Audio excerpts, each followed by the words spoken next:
Uh, all right. This is my second attempt now at trying to go live. Let's see if this is actually working now.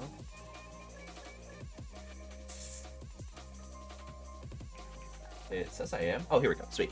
All right. Hello, everybody. I have a couple of housekeeping things to do as usual.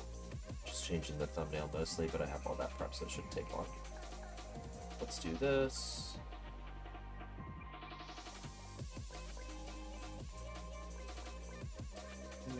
Change.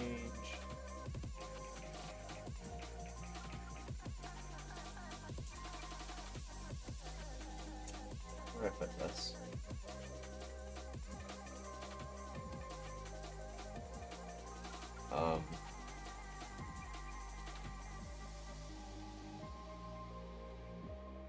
Let's see here.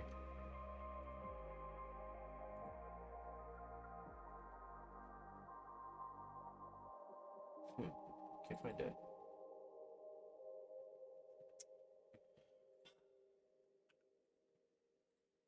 Don't look at my things. Oh, I must not have exported it. Okay. One moment.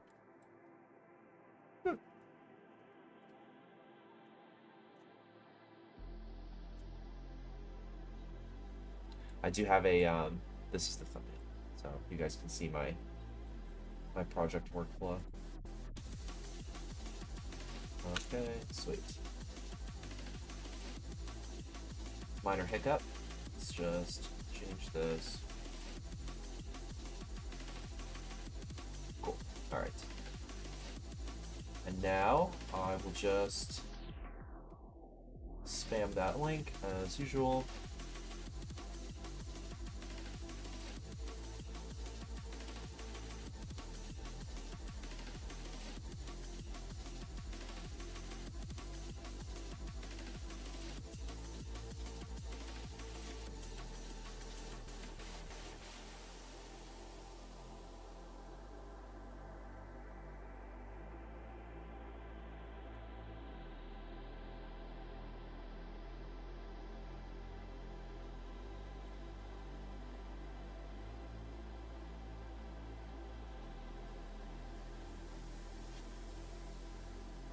All right, sweet. I'm literally clickbaiting the messenger chat right now. This is perfect. All right, so cool. Everything should be set now. We can get started. Basically, I have a huge problem. I have like 3 decks I could play right now, but I'm not entirely sure which one I want to go with. Obviously, I've been working on this Aurora list for a while. A while as in like a few weeks at this point. I feel pretty solid about it. I'm pretty happy with a lot of the deck choices I've made. This Revel in Runeblood tech especially is pretty sweet. But I did find out that I'm actually not as special as I thought I was, unfortunately. And I'll let you guys in on a little secret here. Once I can pull up my messages. My good friend Jose, aka the World of Wraith, sent me a deck link to, is it this one? No, it's not. This one, the Philippines National Championships. This guy's also playing like a Redline Aurora list, and he is also on the Revel in Runeblood. So I thought I was special. I thought I was the first one to think of this, but no, actually people are on this, and it's already doing well. So this is kind of interesting. I guess we can just quickly go over this. This was, I think, last weekend, so Remembrance is still legal for this Nationals. I'm not exactly sure how many people were at the Philippine Nationals, but yeah, so he's on some interesting stuff here. He's on the Stinging Sprite. He's on a lot of just crazy stuff. Like he's on Remembrance, Potion of Strength, Epot, Iron Weave, and Crown of Dominion. So he's kind of like carrying a much bigger combo package. My deck's not really doing any combo package. I didn't really think it was super necessary. He's on Triple Flying High. I'm not so hot on this card, but it does let you play stuff like Exude Confidence, which is interestingly not in this list anywhere. Let's flip the Nimby and stuff with Go again. Yeah, really interesting list. It seems like he's kind of much more prepared into Fatigue than maybe I am. This is kind of interesting stuff to try out, perhaps. I have been struggling the last couple of days into the Huntsman matchup. It's just like weirdly a really tough matchup for Aurora because like she randomly relies on having a lot of different stuff in deck, like obviously the Nimby and the Nimblism stuff, but also like your Skyward Serenade and Skizik. So yeah, also this list topped without any of the Skyward Serenade and the Skizik or whatever. So yeah, pretty interesting. This is crazy, the Promise of Plenty. Just kind of like Snatch with Go again, I guess. Pretty interesting card. I kind of want to try this out because I'm having a really big issue right now where I had the realization that, let's see, where is it? Oh, it's not in the deck anymore. So I'm down to 57. If I go to the edit page, you can see that this actually just totals 77 cards. And that's because I found out, or not found out, this is pretty obvious to me, but Outed is kind of a completely useless card when you think about it. It's a generic 3 Go again, with but it doesn't block, it's just a Pearl block. Which is basically the same rate as just playing Yellow Rabble, but Yellow Rabble can actually block. So we need to like have some justification for playing Outed in that slot, and pretty much right now the only justification is if you reveal it off of Rabble, it's a red and not a yellow, but otherwise it's just a completely terrible card. And so I'd like to find something to replace it with. That's just like literally anything better than Yellow Rabble. So I was considering putting the Stinging Sprite back into the deck. Like that could just be, you know, an easy 60th card. Another thing I was considering was Sonata Arcanix, but I think I'd probably have to be a complete psychopath to put this in my deck, considering I'm only on 18 other non-attacks for the Sonata Arcanix. But, you know, just something to keep in mind. Like, that's an option if we end up going forward. Another thing we can go for, potentially, is like a Storming Gloomveil for this last slot. But this is just really hard to turn on. Yesterday I was like, I played a couple of games off stream where I was experimenting with Vexing Quillhand in the arm slot, just to make this 4 go again once, but I don't think there's anything there. This seems like probably not super playable in the deck right now. So, yeah. But I definitely think that Enlightened Strike is probably something that we could maybe try out. But I think this Promise of Plenty is probably something that sounds like cool enough tech where I want to experiment with it. It's getting +1 off of Quick Succession sometimes, so it could be a breakpoint. And this is just basically like, it's kind of Snatch with Go again. One thing though that is kind of an issue with this is it's competing with stuff like Lightning Surge for our Arsenal slot, so that's something to keep in mind. And also, if we're playing too many of these cards that need to be played from Arsenal, like, we're playing super hard into these Arsenal Disruption decks. Like, one of the big problems I've been having is with Gravy Bones just, like, completely hoeing me. Like, I'll be, you know, going pretty even with them, but then, like, I just have one turn where I need to set something, and I need them to not have the Conqueror, and there's been a couple of games I played where they just have the Conqueror, and their Disruption lines up, and, yeah, I'm completely hoed. So I think what I'm going to do is, for now, just kind of try out something like this, see how E-Strike feels in the version of the deck where we're not really playing any flying high, like the Rebel and Runeblood version. Yeah, kind of see how that works. So that's kind of where I'm at with Aurora. But the thing about Aurora is, it's not a deck that I have, like, a super great handle on how it would perform into the current metagame. Whereas I could end up bringing something like this. So this is a Gravy Bones list that my friend Will passed me. That's been doing pretty well. I think this is pretty similar to what he brought to Nationals, and he did end up cashing that tournament, US Nationals. Pretty standard list. He's not on the Carrion Crown, so I think I might want to experiment with that perhaps a little bit. Let's see, is there anything else interesting to say about this list? Too Fearless is pretty standard. His anti-fatigue package, I guess, is pretty interesting. He's on 1 Sloop and 1 Whaler. Yeah, I mean, yeah, not much to say about this. It's just Gravy Bones. I definitely like to get some games on this. see how practiced I am, and you know, see if I'd be confident taking this to a tournament in a couple days. What's up, Yuanji? Thanks for hopping in the chat. Yeah, and I just thought this was a funny name, so I don't know if anyone's catching that. Yeah, and then the last one is the Phi deck. So this is very similar to the one, oh, what's his name? The guy who went 15-0 in CC, or the guy who went 15-0 in Swiss at US Nationals. He put out a deck tech afterwards, and he kind of gave his thoughts on what he would change about the deck. And this is pretty much just that list with the changes he would make. So it's on a lot of like the setup blue base where you're trying to like high roll something to play on turn 0. It's got like the combo package, it's got like the mid-range package with the sinks and stuff. So yeah, just kind of getting more games on this would be pretty sweet. I would ideally like to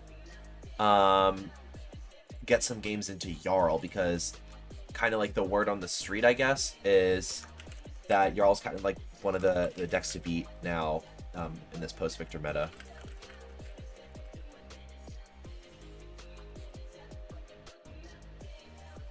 Just, yeah, bothering someone for some games on Jarl. But yeah, we'll see what happens there.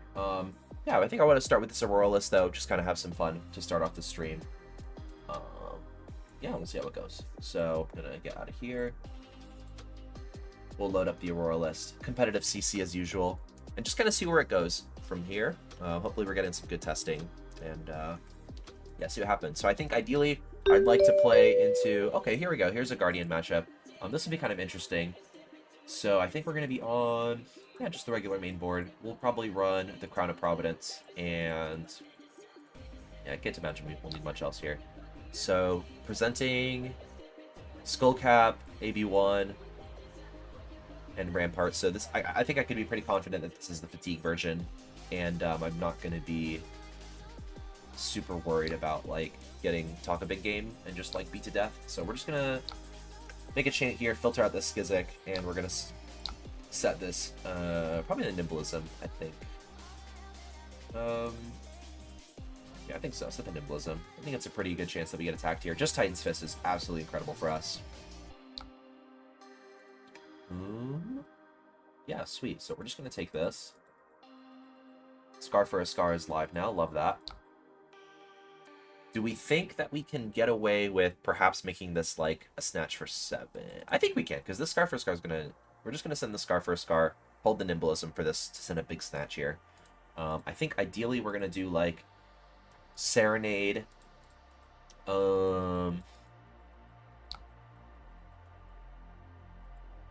Maybe to give this Snatch go again and then send the Skizzik afterwards. And we'll kind of see what happens there.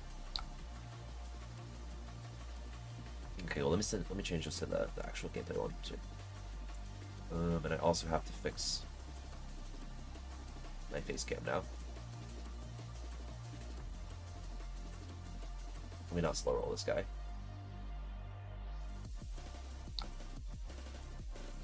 I don't know why it doesn't just like... There we go. Okay, so he takes a Scar. We're going to Serenade here. We're going to do Skizzik Embodiment. Now, do we send the Snatch first? I think that might not be such a bad idea, but into this Fatigue matchup, I think it might be important to just get as much damage as possible. Losing a damage on those Skizzik is like super enticing. So I think we'll just do it like this and send the Skizzik here.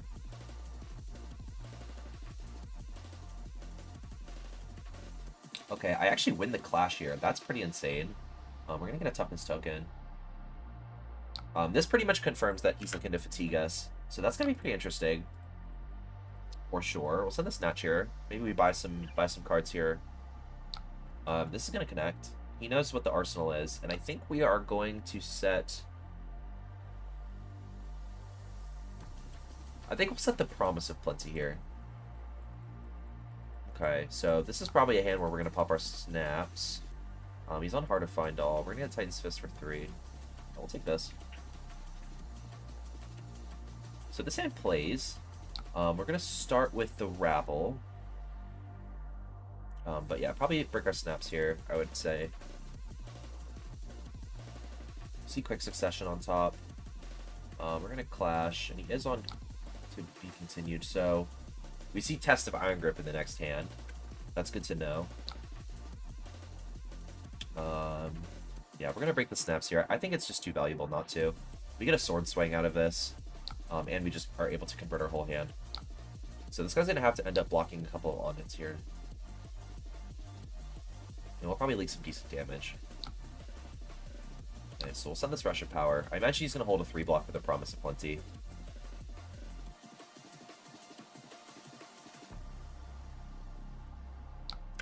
Cool, cool. This is gonna connect. No pitch into it. Interesting. If he pitches a blue, I mean, obviously he wants to hold a 3-block here. But if he pitches a blue there, he's able to stop that. He's AB1, and then shield on the sword. But we'll see what he wants to do. So if this hits, then the Test of Iron Grip would have gone into his arsenal, and that would have been completely devastating for him. I'm actually kind of not... I don't mind this, actually. If we're able to just high roll and put a block card, or like, maybe put like an ally in Gravy Bone's arsenal. This is kind of interesting. Okay, okay. I'm with it, I'm with it. This hand is not great at all. I'm almost tempted, since we know there's a Test of Iron Grip in this hand, I'm almost tempted to just make a Rune Chant and pass. Probably stack this Arc Lightning next to a Burn Up Shock. Might not be too bad. But let's think about it. So, yeah, I think we're just going to take like a little off turn here. Set the Promise of Plenty, and I think we'd like to keep the Quick Succession with this to make that a breakpoint. So we'll do something like this here. We know he has the Test of Iron Grip in hand too, so we'll keep that in mind. This hand is pretty strong. Love that.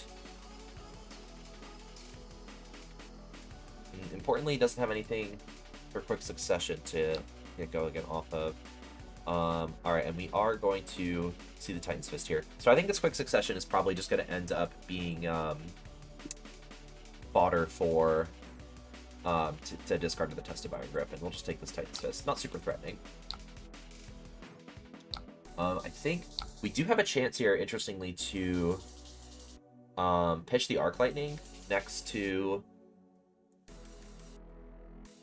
the other Arc Lightning we just pitched. But that's next to another Burn Up Shock, so kind of interesting. I'm not super into that right now, so I think we're just going to play out this Arc Lightning. Yeah, and I think we're gonna leave the Burn Up Shock. He's gonna pitch into it, so we're gonna Nimby here.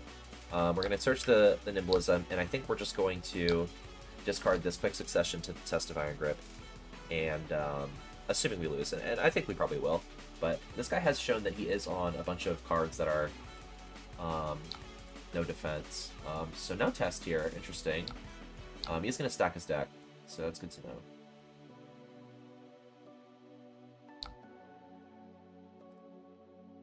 I have another Nimby on top.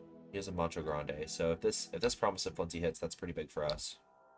Not that I expect it to. So we'll Nimblism here. I think we'll actually be buying armor, if I'm not mistaken, if this comes in for 6. So, no, just the rest of the hand. Okay, makes sense. So 1 Test out of the way. That's pretty good for us. We're going to discard... Well, this is interesting, actually. So we know it's Nimby on top, which means we're going to have to probably work to convert the rest of our hand. I think it might actually be better to keep the Quick Succession here, so we'll do that.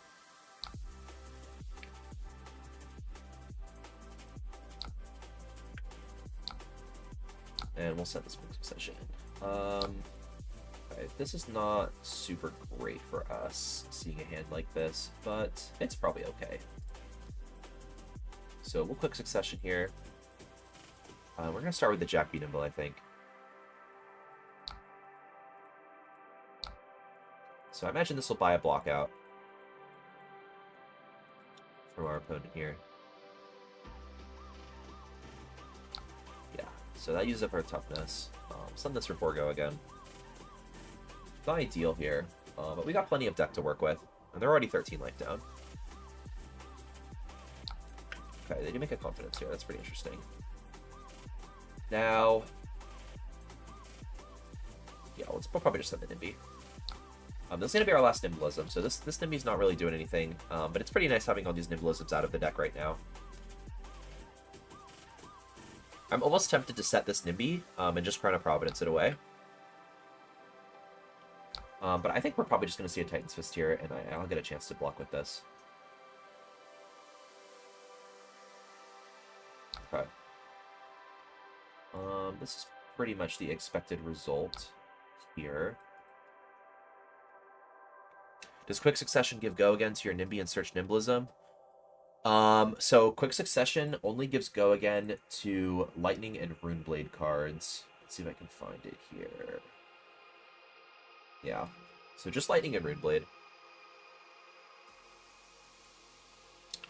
So we're blocking Titan's Fist. Unfortunately, we've got 3 cards in hand, and none of them are really helping us out with going 3 wide. So I'm almost tempted to just block the Nimby. Or maybe what we could do is something like discard or pitch the Nimby and the Burn Up Shock to make a chant and send the Snatch for 7. I think I kind of like that because then it's like he's not able to use his like lower life effects, like, you know, any of the revered cards are hard to find. Though we keep this in deck, potentially helpful. We'll just send a little threatening turn here. Kind of take a little off turn. Kind of taking 2 off turns in a row, but I think that's pretty all right. What's up, Josh? Thanks for popping in. Doing a little late night stream today.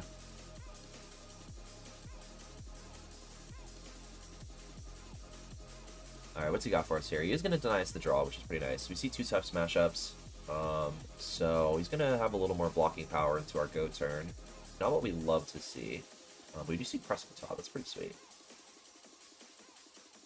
And he's going to keep a tough smash up on top. So we'll do this. Alright, we love seeing this hand. This is a great hand. So I think we probably just want to start this off with probably the Lightning Surge, I think. Yeah, we'll just start with that. Just kind of see what we get out of this. The 3 block would be nice. Just kind of using it both that toughness. Okay, here's tough smash up. We see a Tesla Iron Grip on top. That's good to know. Especially because we're probably going to take a little setup turn next turn. Or a little off turn. He leaves the test there. Good to know.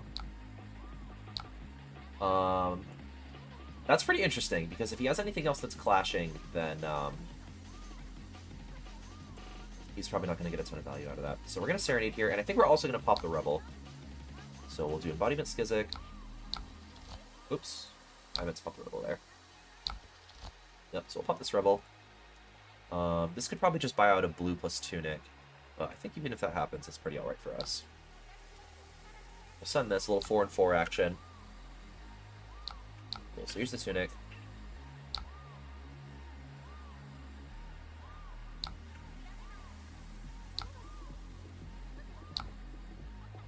We are going to press this regardless of what happens here. If he has a D-React, that's kind of not ideal for us. Hopefully this connects. He does have a D-React. Okay, that's really interesting. So he's keeping 1 card here. We haven't connected on any damage this turn.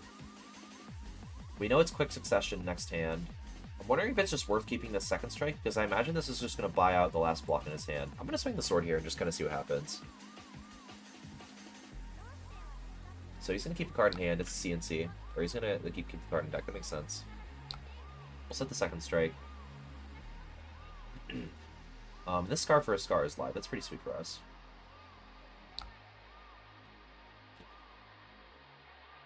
I think whatever we send first is probably going to buy out the Test of Iron Grip here. So I'm kind of tempted to just send the Path of Same Ends first.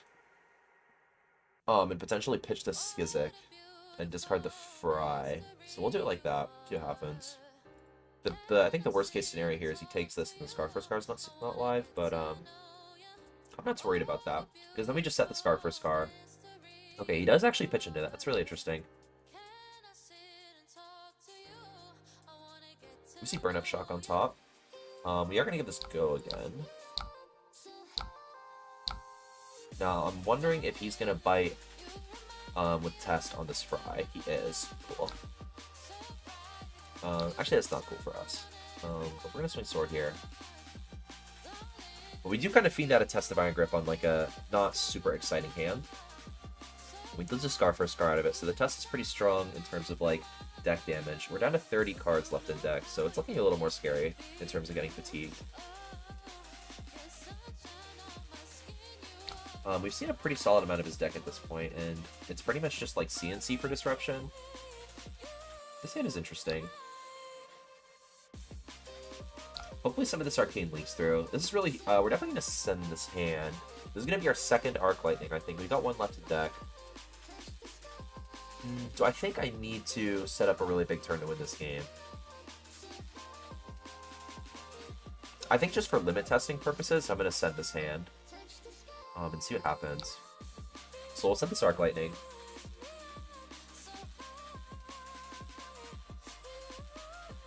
Him having the third Test of Iron Grip here would be super devastating. We'd probably lose the Revel in Blood off of that. So we'll send Burn Up Shock.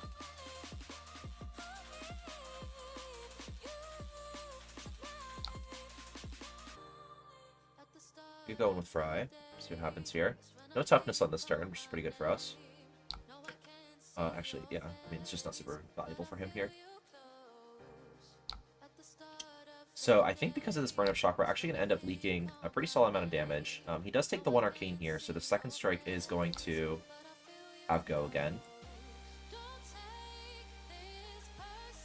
And it looks like he's just going to D-react for this and probably give the last card for our sword. But we do a pretty solid amount of damage here. Burn Up Shock just kind of like making it so that all of this Arcane damage is connecting. So he is going to block with the Skull Cap here, giving us the one block. And we see a hand that's not doing a whole lot.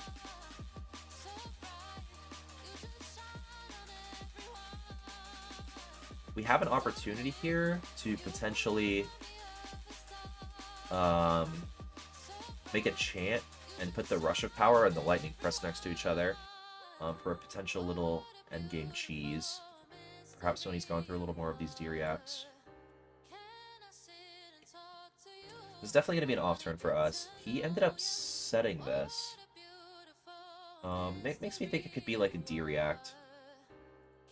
So setting this current funnel doesn't sound so bad. We've got a couple more things we'd like to have go again in this deck. That being Snatch and the like. This is interesting. So I think what I'm inclined to do here is probably just pitch the current funnel and send the second strike. He does give us a blue here with Chant. I see him. We're going to draw a card. That's pretty good for him.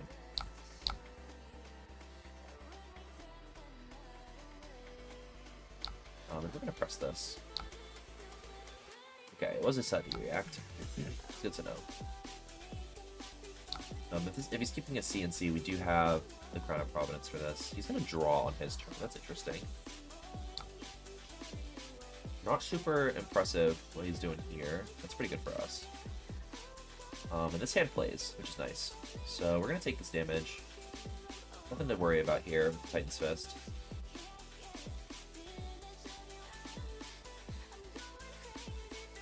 Still keeping all of our armor for disruption. Cool, and we have an Arc Lightning turn here. This is our last Arc Lightning, I believe. Yeah, it is. It's not stacked to the bottom in here because we shuffled. I did forget about that. But we have Press with the Rush of Power. That's pretty good for us.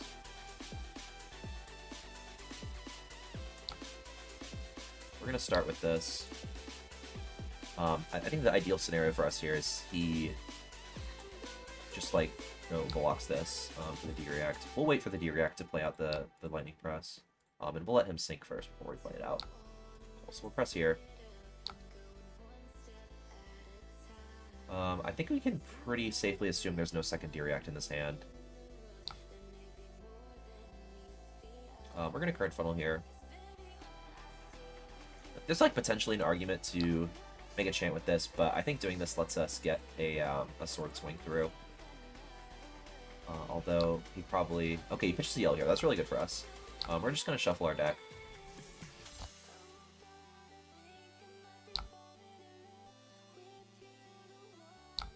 This one, we'll swing a sword. Fiddler's Green is huge for him here. Okay, so I think we're probably fatigued this game. Unfortunately. This is an interesting hand. I'm pretty inclined to just pass an IP3 and just try it out. See what happens. He's kind of shown that his hands aren't super proactive. So I think just for limit testing purposes, we'll try that once. And we'll set the Thry. Well, let's see in Scar for a Scar here.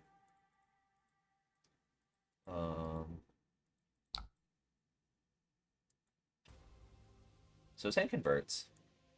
Not super ideal for us, but we're going to quick succession and just go 3 wide with a sword swing. It's not bad.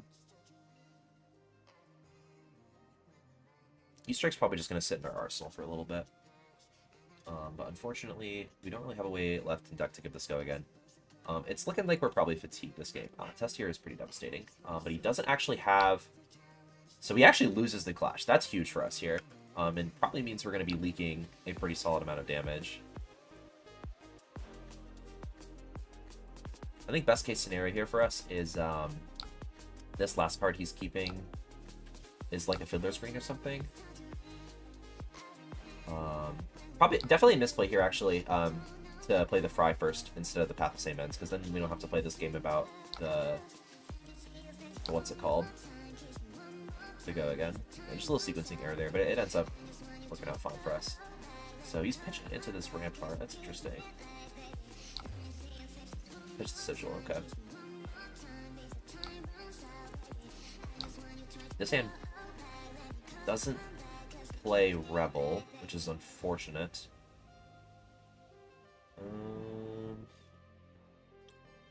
I'm almost inclined to just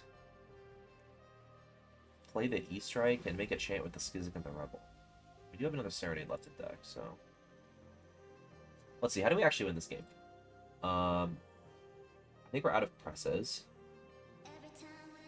Yes, we are. So probably Burn Up Shock is our only out at this point. I think we're just going to... Yeah, do this. Pitch the Skizzik and... Rebel.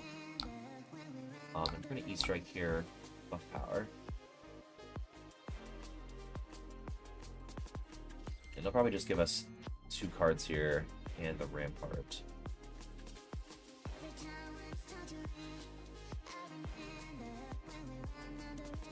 This is kind of interesting. So it seems like this matchup, where they're kind of just really passive, might be a decent spot for like the Gone in a Flash, Volteris, Ominous Excavation stuff. Just because he hasn't really sent any disruption at us this whole game. They actually do leak 1 damage here, which is crazy. But he does have a Sigil, so that's kind of unfortunate for us. This hand plays. Love that. Sweet. We basically got 2 turns left, so I'm pretty sure he can just full block us out at this point. I think seeing this matchup specifically kind of makes me want to go back to the combo stuff. Because if we had the combo stuff, that would have been like potentially 6 or 7 points of offensive value. Maybe pushing through that Burn Up Shock on that 1 Arc Lightning turn. So, anyways, we're just going to go 5 wide here. Not bad. Maybe that's enough. Who knows? But he does have 5 cards here. I actually kind of don't mind seeing this.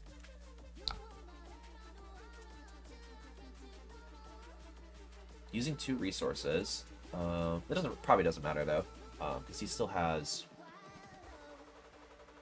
the shield to block out the Scorpio here. So this blue is still basically worth 3 in terms of defensive value. Oh, we see Serenade on top. He has the perfect here coming up. And he does lead it there. Okay. So we know it's Serenade on top, which is kind of not great for us because it means this Rebel is going to be coming in for 3. I wonder if that means there's any merit in actually keeping the Rebel next turn.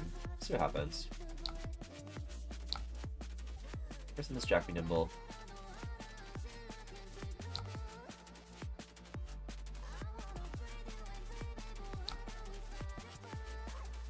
The Rabble's definitely getting in for 3 here, so I think we just send it. And we'll just trade for the Tunic here. This Arsenal I could probably see being 3rd Sigil.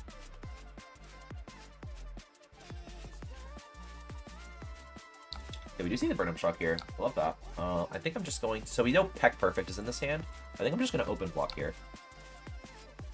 Or just IP. So we'll set the Snatch.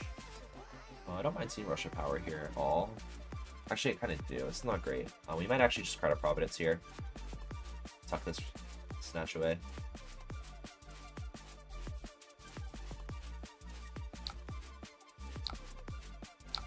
Interesting that he doesn't CNC me here. So we're gonna go to 5. No, we're gonna 6. So he's gonna Peck Perfect first. That's interesting because we'll actually know what's on top. You see Current Funnel. That's interesting. But that's pretty much what we wanted to see here. So we're gonna sink the Snatch. I think Skizzik is the last card left in deck here. Yeah. Maybe actually there's some merit in sinking something that's not...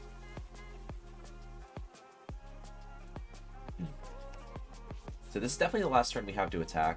And I think probably one of the ways we actually end up getting through is this Snatch connecting. Okay, sure. So we could... I think we probably need both the Burn Up Shock and the Snatch to hit. So we can sink Rush of Power, get the Current Funnel, and then our turn looks something like Burn Up Shock, Rabble, Serenade, get the Skizzik, Skizzik, Current Funnel, Snatch. That draws us Rush of Power.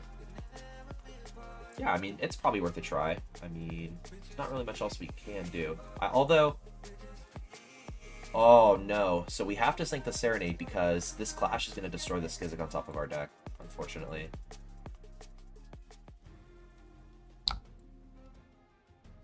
Oh, no, it already destroyed the Current Funnel. Okay, I'm a fool. Yeah, that's definitely the end of the game. So there's probably no way we can even play out both of these on the same turn anyways. Yeah. So it was definitely actually sink the Rush of Power. I need to go back. And let's see. Hopefully he lets me undo. I think I lose anyways, but... Oh, relax, dude. Yes.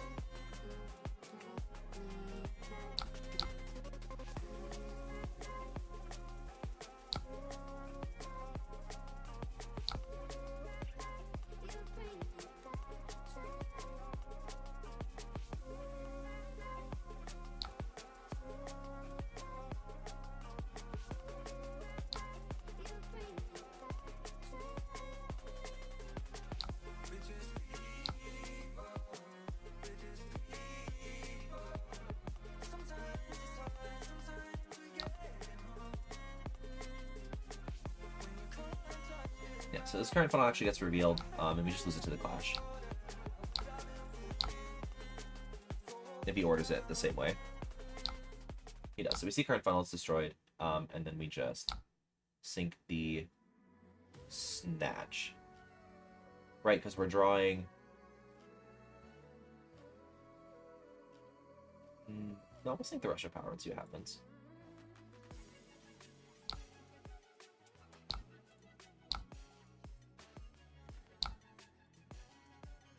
I think that's probably fine. It's the same amount of damage either way.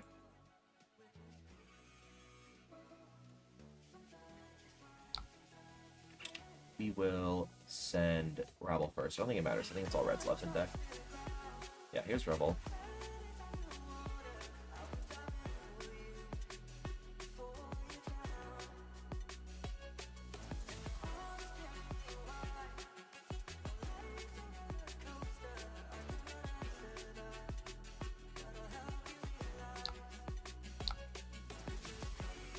So we'll see. I mean, if his hand is all 3 blocks, we might have a chance here. But he does have a first thing, so that's not great for us.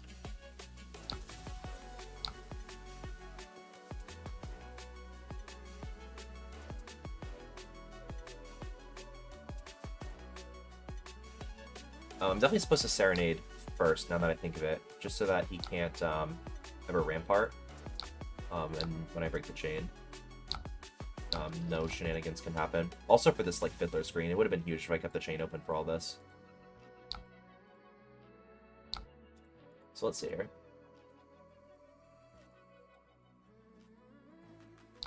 So the Snatch connects. If I did use, or if I didn't close the chain, he would have never drawn off the Fiddler screen, but I don't think that would have mattered. Oh, I am fatigued here. Interesting. So I wonder if there are spots this game where I'm end up missing out on damage. Probably. Definitely the combo package. Yeah, I got it. Let's see.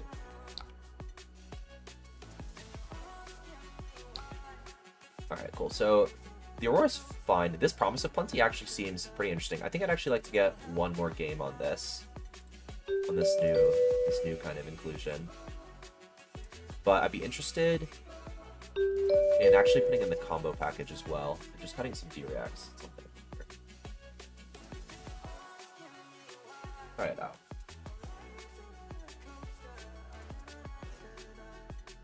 Just for these more like fatigue matchups. We're gonna cut probably just 2 D-Reacts. Try it out with this. Nice try. Thanks, Chris. What's up, man? Welcome to the stream. Okay, Kasai. Interesting. So this is, again, like kind of a more mid-range matchup. Definitely want the armor for this. Do want the D-Reacts too as well. I think we probably might. But I know there is a risk of fatigue in this matchup, so we'll try it without for just one game.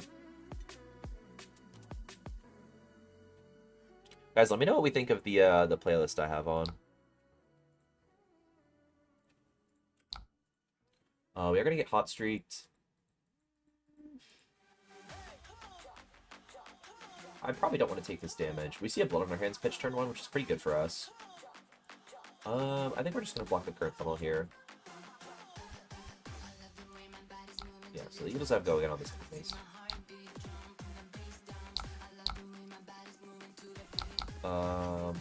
Cool. We are going to leak 1 damage. So, yeah, I probably misplayed there not blocking the second strike on the hot streak. But every time I take damage turn 1, I draw Scar for a Scar anyways. Check this out.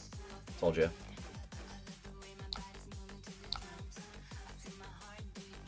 Maybe more sigils than just 1.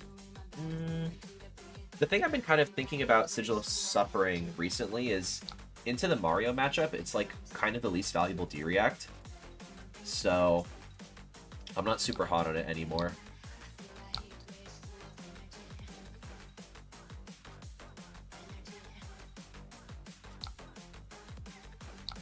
Dynamos make this matchup really difficult, but we do see this blocked early, which I don't think is exactly correct.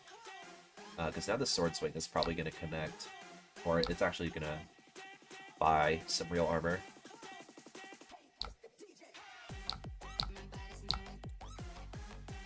Swing the Scorpio here.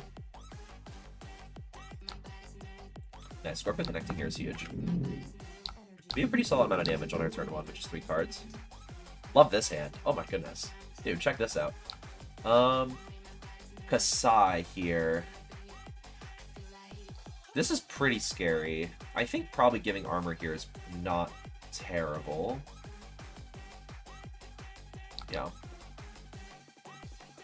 And we can actually give cards on the, cool, and we block the Bloodfallow's Blade.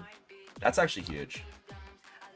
And I actually don't mind giving Current Funnel here, to stop this gold. I think stopping the first gold is definitely important, so we'll do that. We'll send the Paths. I think taking a whole card from Kasai here is pretty good for us, especially when we know the Snatch has a decent chance of connecting. We rip a blue here, that's pretty huge. Let's see if this connects. It does. We'll pitch a Path.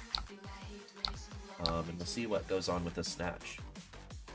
I can imagine a Dynamo plus 3 block here, and that is what we see. We'll press this. Check for some D-React action. Nope. Cool. Set a Jack Be Nimble. This is interesting. So we see Gorg Tome. I'm kind of inclined to block Face Purgatory, but it might not be that great this turn. Let's see. How does this hand actually play? I don't think it does. We might just block the Revel here. Yeah. No, I think we'll block the Scar for Scar. I think he probably has a way of giving this go again. In hand. Potentially a Blade Runner. And if he doesn't, I'll just cry. Okay, here's going through. And now we can just block the Rebel on this and send our 2 cards. It does make it bigger, which is not ideal, but it's alright for us, I think. We see Nimby on top. That's pretty sweet considering we have the Jack Be Nimble here already. But I think that means that he doesn't really mind blocking the Snatch, maybe.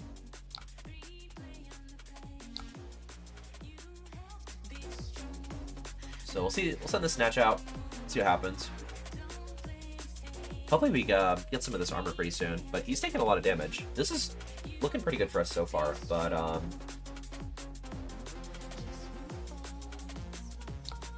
I can see this getting scary for us quite a bit. We see the Blade Fury block. That's pretty sweet for us. This hand is incredible. Cool. Seeing the Kasai here kind of makes me want to block Faceberg. And this is probably one of the better chances we'll get to do it.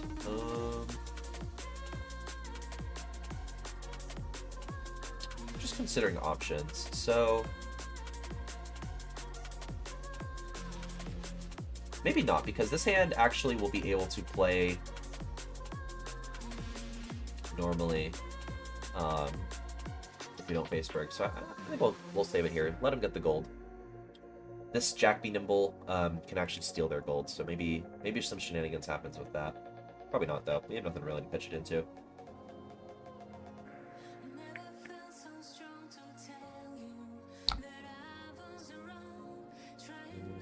I think it's okay if they get the second bigger. Now that they have the gold, it's probably a little more scary. Ooh, Bloodfallow's Blade is not great for us here. Actually, it's probably fine. We just Current Funnel the Spell Sword. Take a little damage. That's alright. So, we'll start with the Serenade. Embodiment Skizzik, as always.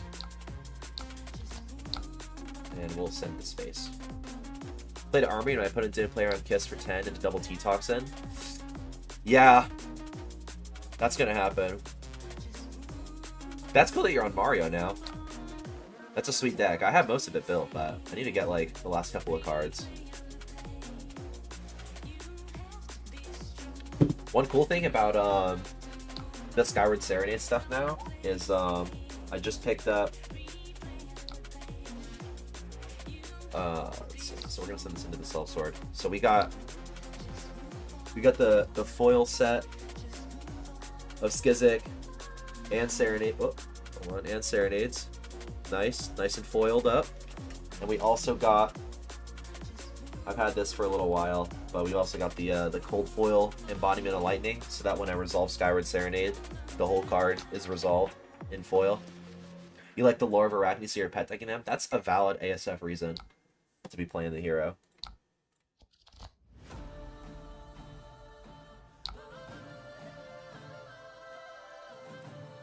Cool. We're going to end up sending the Nimblism, Jack B. Nimble combo here. And we'll see if he actually bites on giving us the gold here. Been a blast, I'm glad. That's a sick hero. I've always thought Marionette was sick. I think they really, really cooked with the Hunted. I have, like, most of the cards from the set at this point, and, like, if I finish building Marionette, I literally have every hero from the set built. So, that was one of my favorite sets. Just, like, I went to the world premiere in Prague. It was a lot of fun. Nice, so this turn, we end up leaking a pretty solid amount of damage, and we do have the Promise of Plenty, so...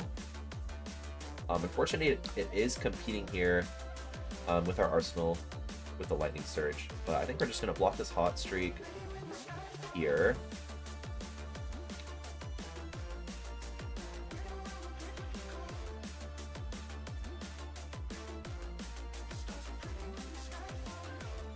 I have to put my cards away. Sends the Blade Runner. Interesting. So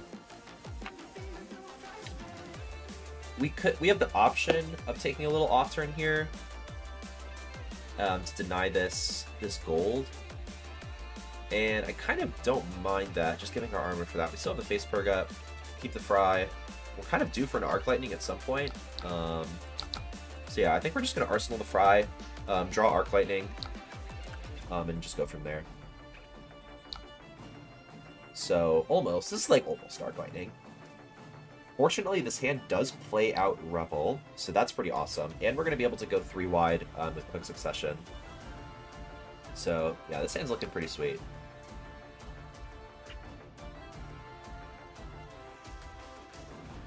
Yeah, this hand actually is kind of crazy, I'm not going to lie.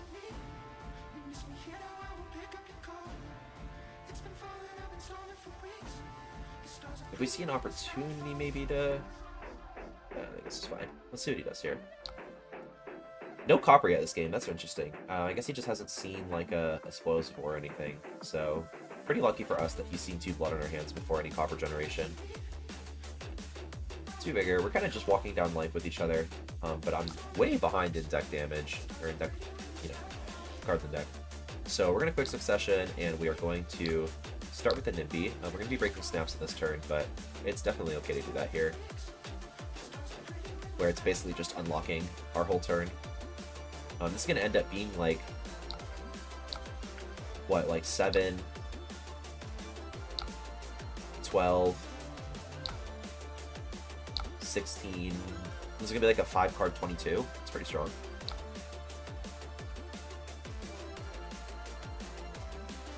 You need the playlist? It's fire? I got you, bro.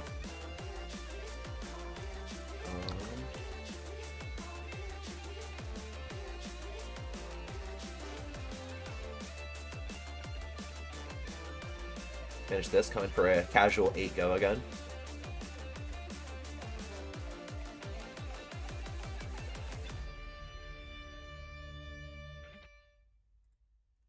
See what he's got here. We're looking pretty solid here. I mean, we still have 3 Arc Lightnings. Our Face Purgatory's up. He's blocking with his Copper Gen. Okay, first Uriak we've seen in a while. Send the Fry. Cheeky little Sword Swing. It seems like he's kind of hip now to keeping the Dynamo. Wow, we're actually going to buy the entire hand here. That's insane. But he does block with... Yeah, this hand actually didn't look like it has a way of... Oh, wait, no, he definitely could have played out the same. So, we see the Saber here with Hit and Run. I'm like slightly inclined to block this Jack B. Nimble. And I think we will. Just do like a little, you know, a little lower to the ground play. Is there a better hat to play other than Purge versus Kasai? It was my understanding that Face Purge is pretty decent into Kasai. If we can like sniff out like a Blade Flurry or something like that. But maybe this front version doesn't really play super hard into it. I'm on Crown of Providence, and I just put the combo package back in, so if I can get more games into Kasai, it might be nice to test that out too. We see 2 reds blocked with here. More Copper Gen just going to the graveyard. And we see a pretty sick hand here, too. It's nice for us. Yeah, I'm just going to take this Hot Streak. Okay. So we'll Arc Lightning. And just send, like, 20,000 billion arcane damage at him. Pretty sick.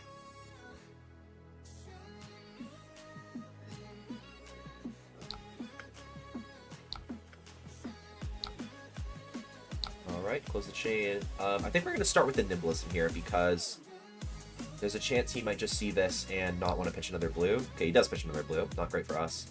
We're going to play the Revel out and send the second strike.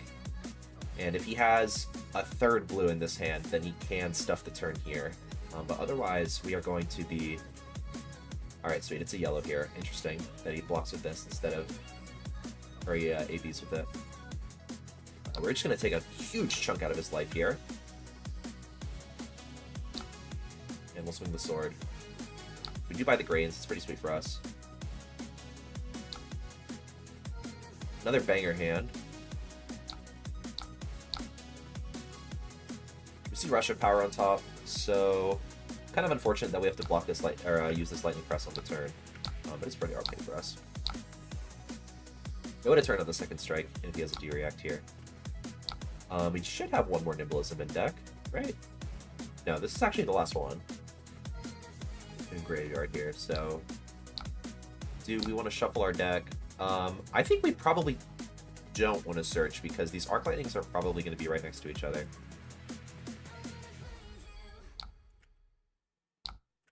That'd be a pretty sick way to close out the game. Yeah, here they are. So I think it's just play them out to give each Rush of Power go again instead of stacking them up. And this should close out the game, pretty sure. By the way, guys, I am like 3 for 3 on predicting when I'm going to draw my power cards. Like, I predicted the Scar for a Scar, I predicted the first Arc Lightning, and I predicted the other 2 Arc Lightnings. If that's not worthy of a stream like, I don't know what is. So, like the stream for 3 predictions. Like, I'm pretty much just a god gamer on Aurora. No, I said the double Arc Lightning, and he'll probably just concede after he sees this. No, okay. Alright, man. We can do this the hard way. Cool. So talented, so handsome. That's what's up, Fino. Yeah, what's up, guys? Stream's kind of popping now. We got some people coming in. Sweet. So the Kasai matchup felt pretty decent here, but he didn't really see a lot of his Copper Gen early, so he didn't really have like a Blood on Our Hands game plan to play towards. If I could get like one more game against the Fatigue deck, just trying out the new combo stuff, I think that would be ideal. So we'll host one more game on Aurora, and then we'll switch it up, play a different deck. And I think I'm just gonna kick people until I can play against another Fatigue deck. Because, I mean, like, against aggro and mid-range, you're just pretty much spinning your wheels and whatnot. It's pretty self-explanatory. Here's Marlin, fuck off, I don't want to play against your shit-ass deck. So, let's see, we can do... Looking to play against, like... Jarl... Where is he? Fuck this song, I don't like this. We're looking for Jarl... and, like, Pleiades, I guess? And what's, like, one more Fatigue deck? I guess the Huntsman deck. Just kind of getting more... Oh, send Noah the link? Yeah, I got you, bro. I'll just make it private.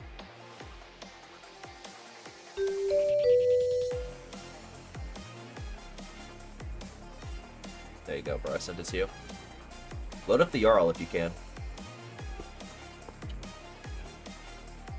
That would be ideal. Take a big swig of water between games.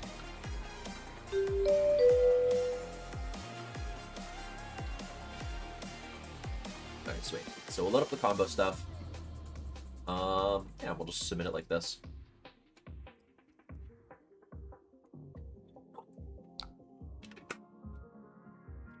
Art of Ice for AB1. Cool, this looks pretty normal. So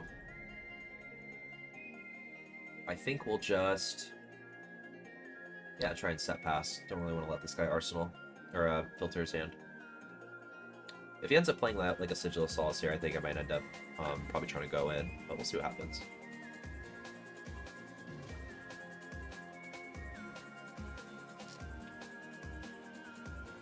What's he doing here? Might have to refresh. No, okay, so he has fruits. That's interesting.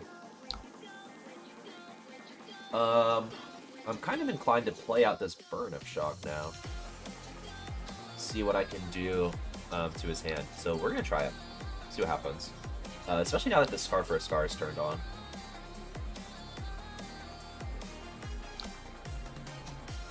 Okay, we fiend out a D-React here.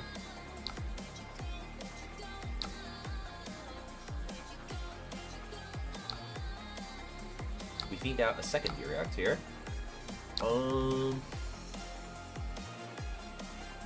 Yeah, we'll check for a 2-block. Search and Nimblism. Not so bad. Unfortunately, we do let him put 2 Earths in grave, which is not ideal.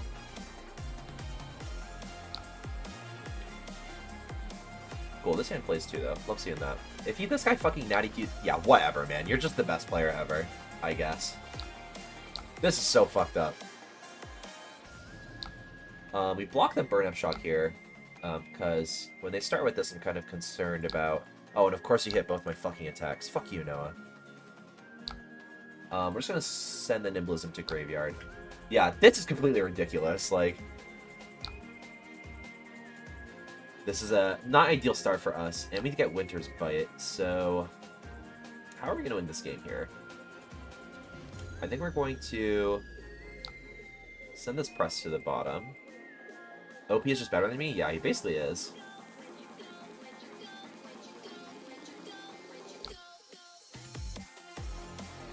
And I think we're just going to pitch this Arc Lightning.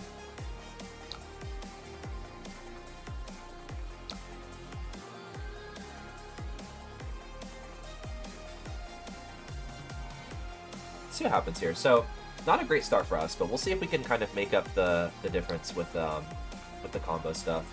I think if we do end up want to be playing into like this pitch stack double Arc Lightning game plan, we're gonna have to do it pretty late into the game because we do shuffle our deck a lot. Interesting that he puts the -1 on the Grass Spear instead of the Iron Weave.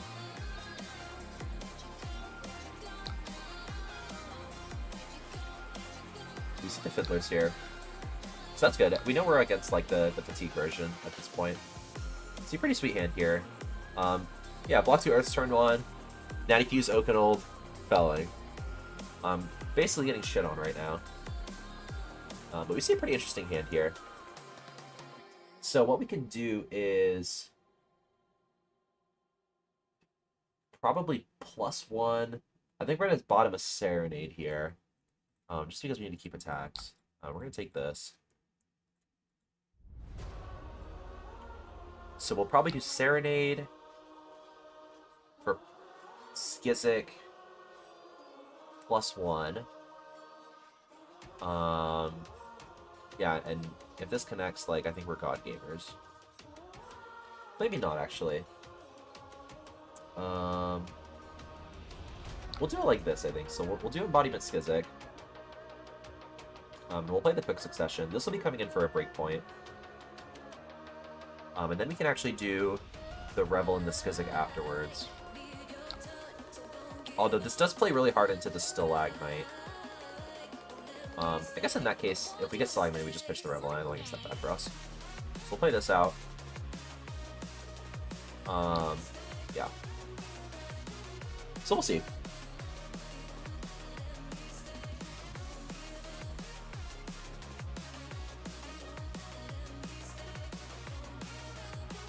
He's a knower. He is a knower. I wonder if he knows about these secrets from Philippine nationals in Philippine Nats. Probably just feed out a D-React here. Yeah, makes sense. We are going to play out the Rebel.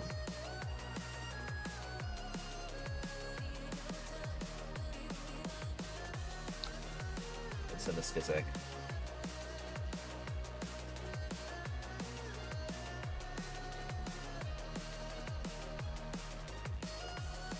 Looks like he's probably looking to AB this. I don't blame him.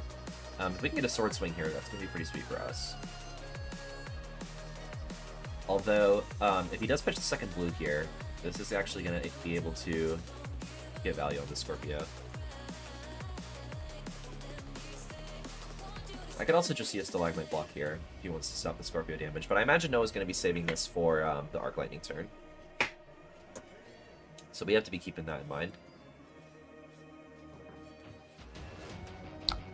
You see the ripple away, that's interesting. Okay, this makes sense. They'll probably just use the boots here, in this case, to prevent the Scorpio damage.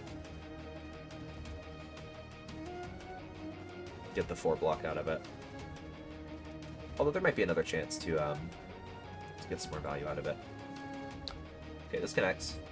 It's pretty good. Life totals are now not embarrassingly low.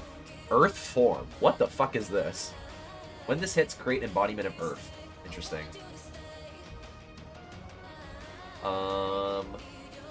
Okay. Yeah, not ideal for us. I'm almost tempted to just block out here. Send, like, Fry into Sword. But that's probably what he wants me to do. Let's see, so we've seen stuff like Crumble, Frozen to Death, and the like. I think probably what I want to do here is just set the Arc Lightning and potentially look to combo. Although we are going to be under, you know, Ice Lock for the rest of the game if we do that. So, let's give... Oh, it just feels so weird blocking here. I'm a little concerned about going low with this much game left to play. So yeah, we're going to give a couple cards blocking here. It doesn't feel great, but this hand needed to commit a lot to function anyways. So we'll just do a little, like, kind of off turn.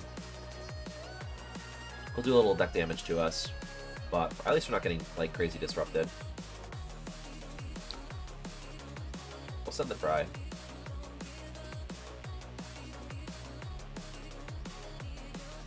If this matchup is really tough, I might consider bringing in stuff like the Arcanic Reproach to kind of pop Frostbites. Although it doesn't sound like super consistent, so I'm not entirely sure if that's like a playable strategy. Swinging the sword here, see what he gets. He's on Fiddler's Green, so if he has that at any point, we're kind of in some danger. I think his Plow Under is live too. That's another something to consider. Scorpio connects. Pretty good for us. Set the Arc Lightning. This is a pretty good hand to combo on, but we does have the second Earth form, which is not great for us. I imagine he's sending another D-React here.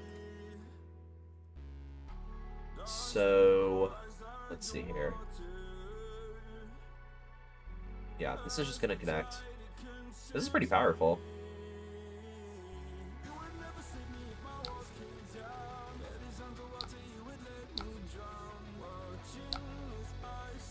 We're going to send the Arc Lightning here. Question is, do we want to send the Burn-Up Shock? I think it's probably low equity, so we're going to keep this to pitch into the Stalagmite, I think. And we're going to send the Path of Saemons first, I think. Is that right? I don't think so, actually. We're going to send the Surge first.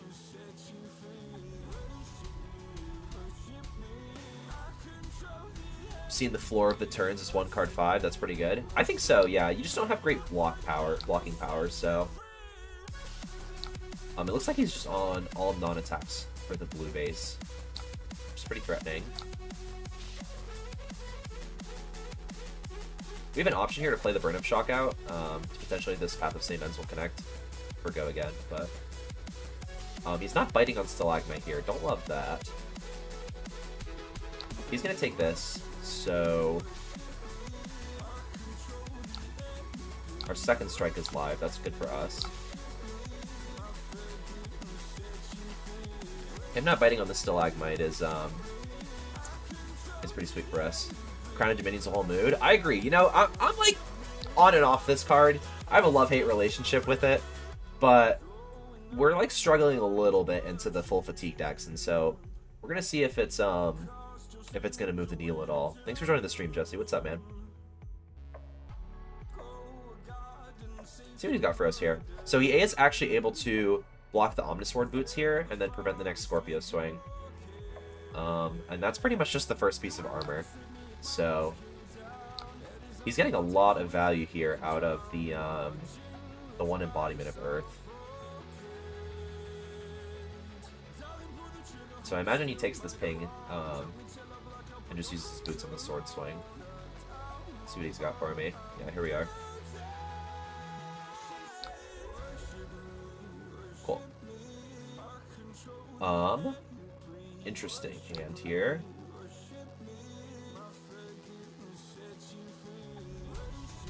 So what does this actually do? I'm tempted to block with the Nimby here.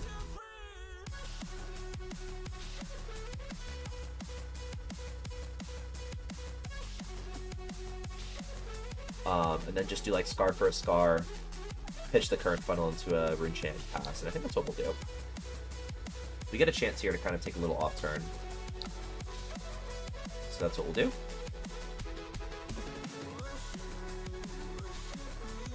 I'm still fairly certain this Arsenal's a D-React, so we'll see what he's got here for us.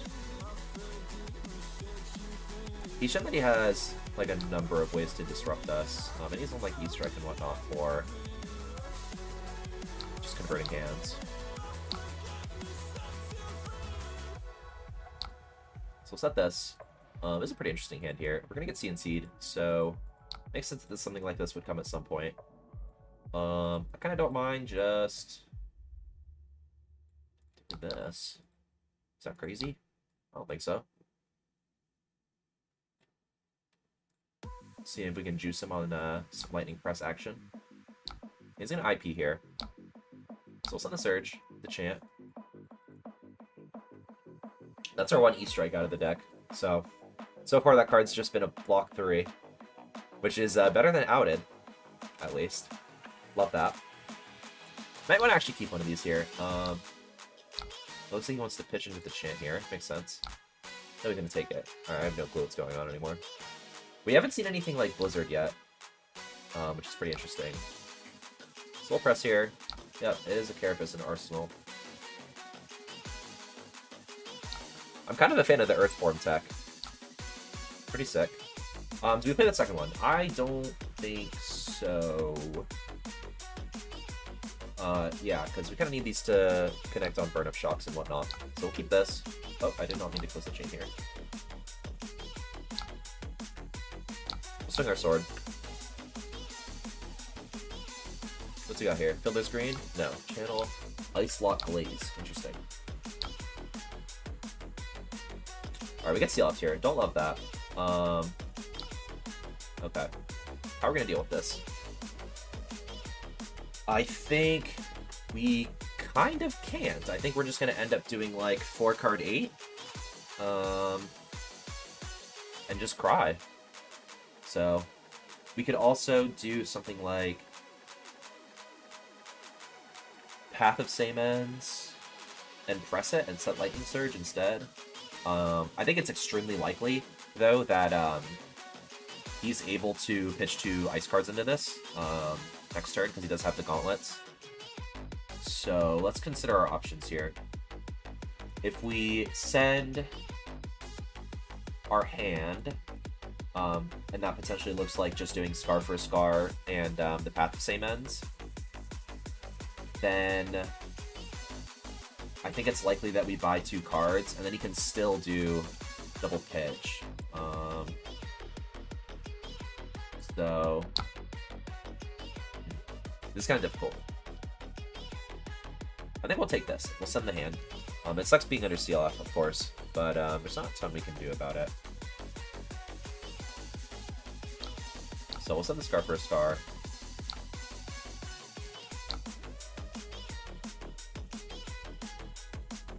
Still has the Stalagmite up and whatnot.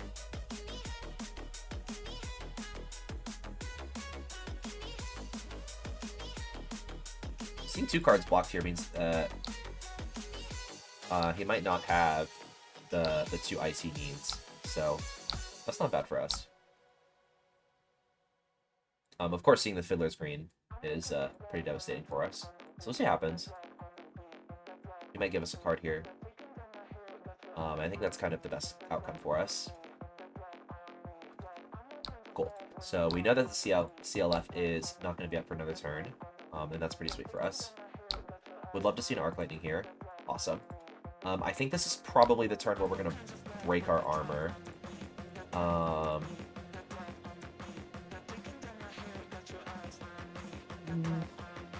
Yeah. So the question is, what do we want to keep to pay into the Stalagmite Frostbite? And is there a way we can get away with not getting double Frostbitten? I don't think there is. Alright, what am I listening to, bro? So we're going to start with the Snatch.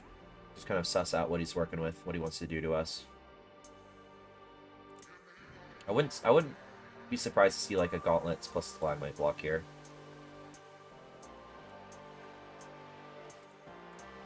We'll see what he's got for us.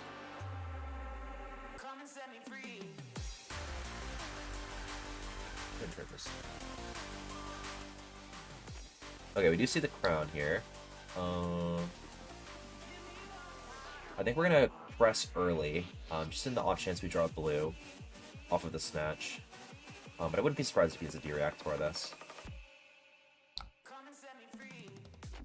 Yeah, here's the Snake.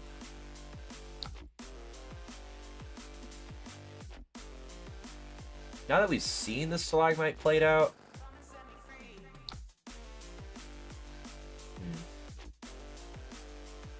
this is not great for us, for sure. So at this point, do I want to even play out the Rush of Power? Because it basically just eats a 3-block. I think we're just going to have to eat a dick on this one and pass. So, not looking super great for us, but we're not at risk of getting, like, Frostbite locked yet. Plays that Everbloom. I think if we can dodge Disruption this turn, we could be in a decent spot. We do have one Arc Lightning left to combo off of, but I think that's probably what he's holding the Stalagmite for. Alright, we get Felling here. We can probably just block this out, right? What's the most important card to keep in deck? I think probably we can just block this out, right? I think so. So we've got one Nimblism Engrave. Yeah, we've used one Jack B. Nimble. I think it's probably fine to block with this. Do we need to keep Quick Successions? I think we might. But Second Strike is damage, so we're going to keep that in deck. And we're just going to block this out. And dare him to convert his hand. Which, he probably might. I mean, he's on stuff like the Winter's Bite and whatnot. So it could be scary. Just passing back like this. But if he draws a hand of like D-Rex and whatnot, we could be in a good spot. But looking at his stuff, yeah, he's got a lot of stuff like the fruits, the Everbloom, stuff like that. Alright, love this hand. Unfortunately, we're getting Flatlandered, so this Arc Lightning is probably destined for the Arsenal. We are getting pretty low here, so don't love that.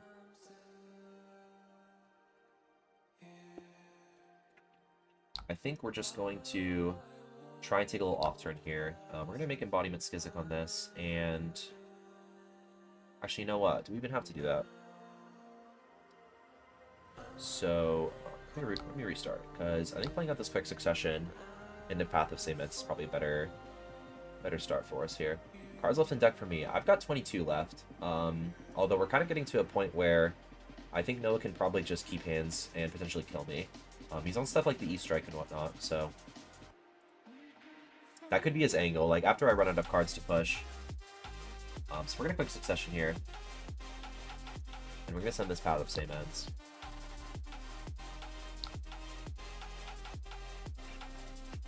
This would have been a sweet hand to pop off with the Rebel, but getting Flatlandered here is pretty unfortunate. He discards Shelter. I wonder if that's what he meant to do.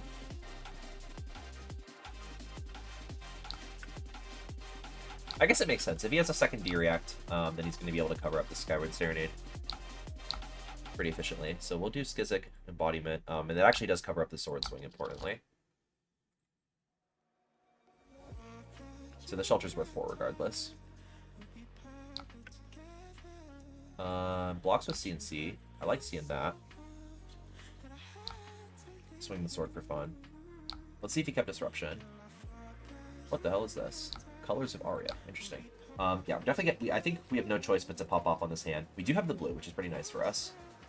So we're not super worried about getting Stalagmited here. So we'll pop the Arc Lightning. We'll send the Stizik. Draw a card, see what happens. If we can do 30 damage on this turn, like, that'd be awesome, but I don't really see it happening. Through Stalagmite.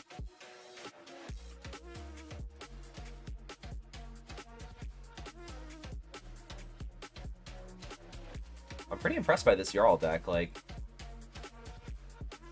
The Disruption seems pretty strong. We definitely get hoed pretty early. Got hoed pretty bad early. And being able to block out our turn 0.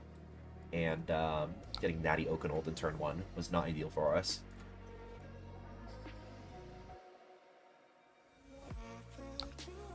Alright, so here is the Frostbite. We're going to pop Ironweave. And we're going to draw. This is incredible to see. So we're going to pop Rebel. And we're going to send this. So, yeah, Rebel just showing why it's the best fucking card in the deck. Drawing 0 for 5 off of our gold is pretty sweet. And it looks like... oh, you know what? I actually missed damage here. So if I... Yeah, it's probably fine. I mean... Doing snaps for a sword swing is probably not the best thing ever, anyways. Hopefully the Snatch buys the last armor block here. That'd be pretty sweet for us. But yeah, now we're in like the position where he can just keep cards to swing. And we're out of Arc Lightnings, so... Not the great... Oh, drawing the last Nimblism too in the Nimby hand is a classic.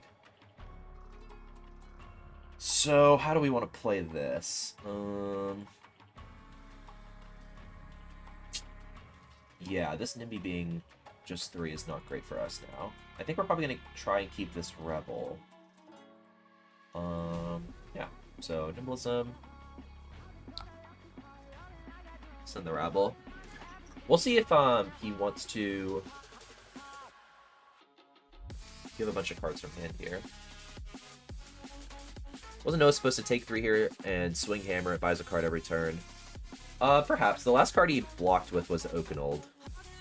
And it makes sense that he would want to stop a Snatch draw with that plus armor. I think his plan was probably to keep the Oakenold until he could fuse it.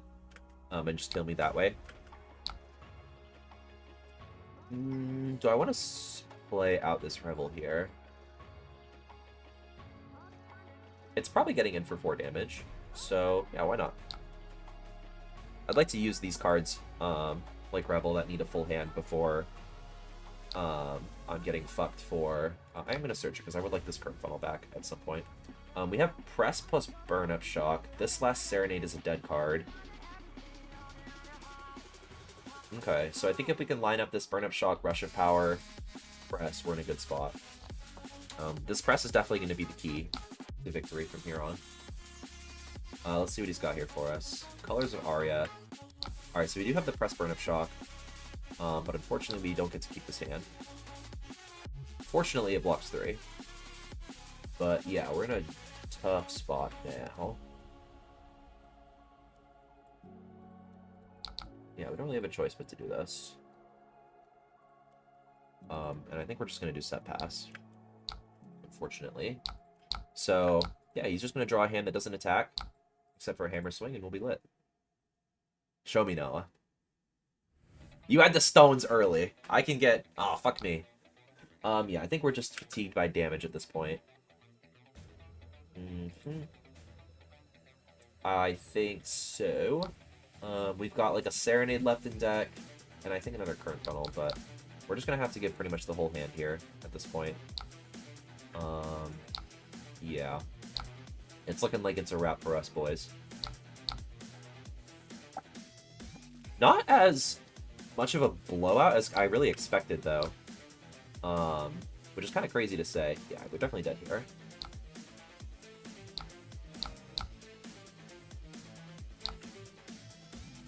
Oh yeah, we're certainly fatigued now. So I think if we have like maybe a little better start to this game, where you could be in a good spot. Let's see if no, what's the keep playing? Because this is good testing. And I switch decks.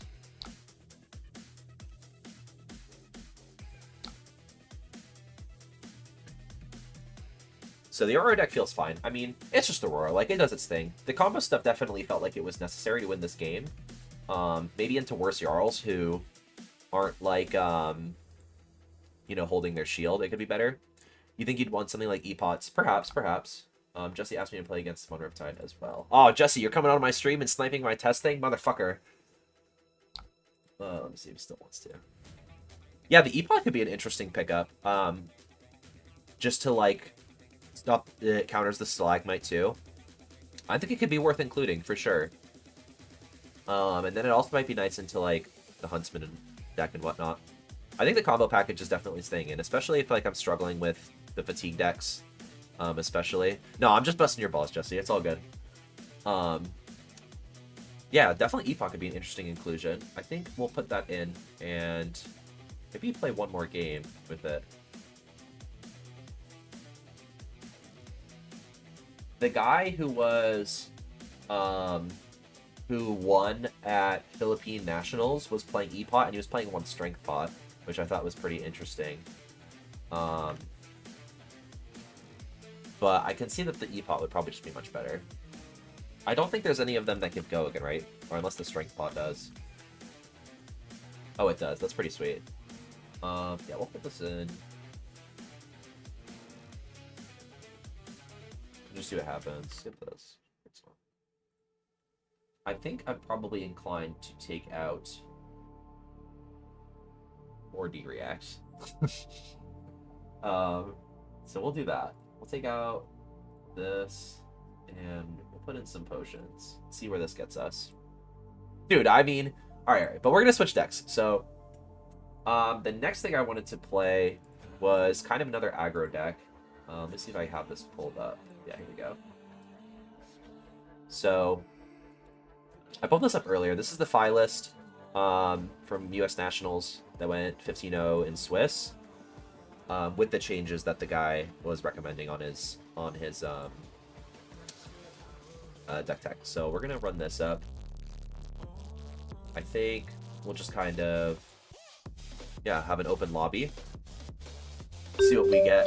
Valda, interesting. The Shane deck. I think we're gonna go second into this. I don't know why the things aren't loading. There we go. And we're gonna run the combo package into Guardian. I wish my stuff would load. That's no good. Okay, cool. Yeah, run the combo package into Guardian. With the right armor. Yeah, get this going. Like the stream for Fi, bro. Like, I think this hero's sick. It's probably not like. It probably doesn't have as great of a spot in the current meta as it did last one with Victor. But I think it could still be solid. What does this hand do? This hand does inflame fire that burns within, potentially. Or no, we definitely just do the Flame Call Awakening into fire. But we don't have resources for that. That's no good. Huh. Don't love that. So we'll play the Rising Resentment. Obviously. It looks like this is like some kind of weird Eve Valda list. So, yeah, we'll see what we can get done with this. We're going to start with the Inflame, pick this up. It could even be strong just to pitch this Fire that burns within, get our second Phoenix Flame going. It's a deck I'm pretty new to, so I'm not entirely sure what the right play is here. Do we want to push the damage, or do we want to take a little off turn here?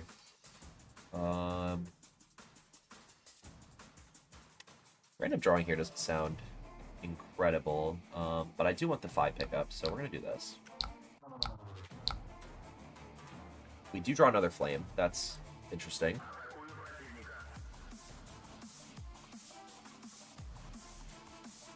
He's also going to 6 Surge off of that draw, importantly. He's solid ground here, so this is interesting.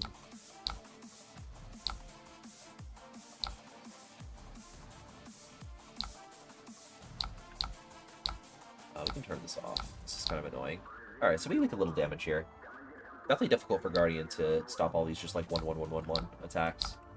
But we're definitely just gonna get fucking smacked in the head now. Yeah, for 10. Don't love that.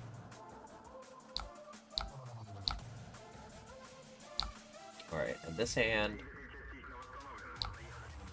just plays, I guess. We'll potentially set the Rising Resentment. If we see a bunch of blocks here. But he's just going to take this. That's interesting. Okay, here's a Sync. We have Tunic coming up. I think I would like to set the starter here. So we'll do that. Potentially combo next turn, if we can see like an Anthem. We have 2 Flames engraved, so we're in a pretty decent spot to start comboing.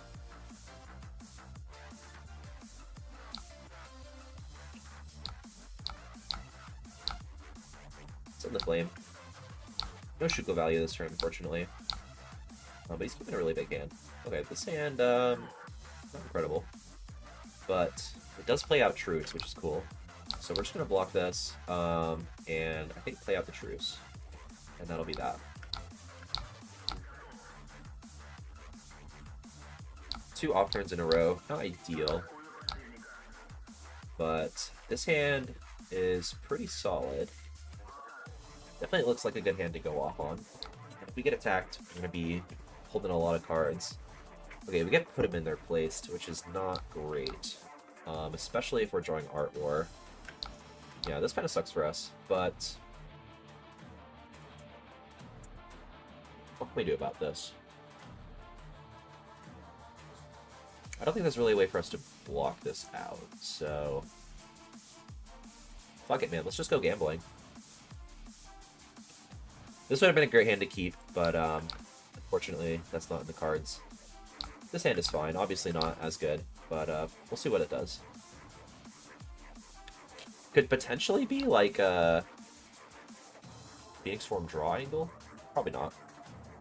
Alright, so we're going to look for a chance to hit on this Rising Resentment. Pick up the Inflame.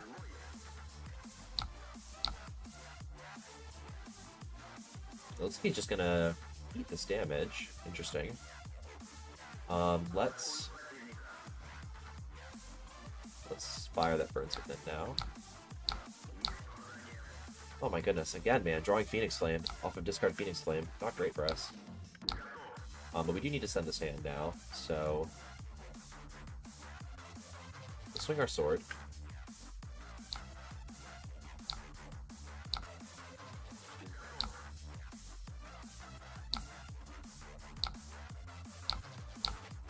Pick up the Flame.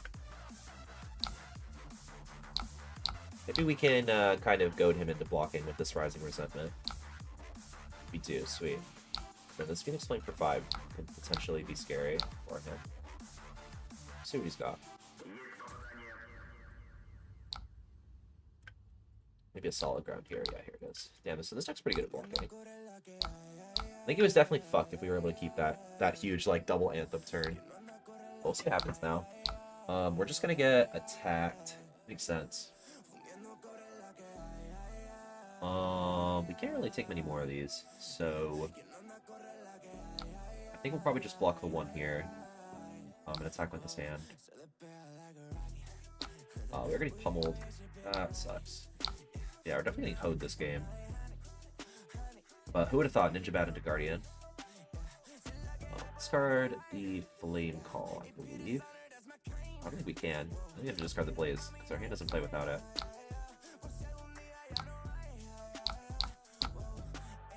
So we'll just do our little sad turn.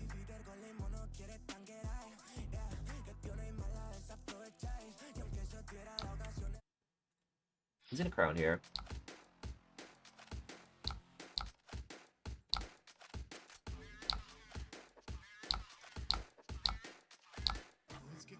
Who's got for us? Okay. We have a little opportunity to block out here, so we're gonna do that. We're gonna set the starter. Okay, we are getting pummeled, so go to 1. Not great for us. We see triple rise from the ashes, and we are getting attacked for 10. I don't even think I can block this. Yeah. So not great for us. This game's probably a wrap. Definitely getting put him in there placed on our 5-card double Anthem hand was the turning point, I would say. Maybe this hand doesn't attack, though, that he drew. I mean, he always hits the fist. Yeah, he does have it here. So, let's see. What can we do with this? We actually have a little chance to play.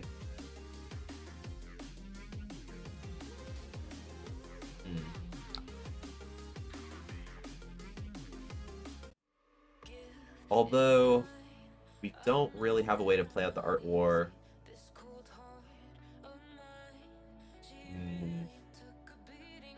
Without giving a lot here.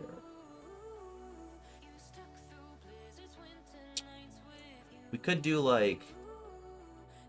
No, I think it's probably just over at this point.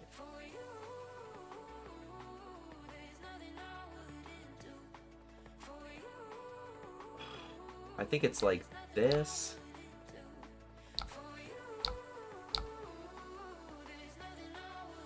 I'm just trying to think, like, what could we even fucking grab off this Pouncing Lynx?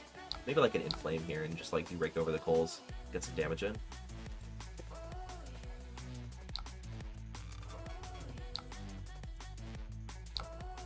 Although, he's just gonna dominate, whatever. I don't think I can do 18 damage off of 3 reds.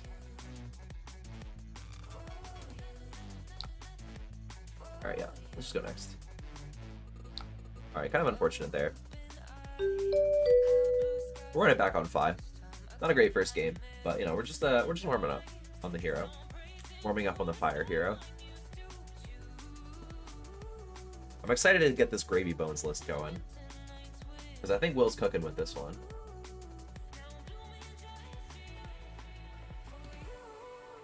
Oh, so many taps open.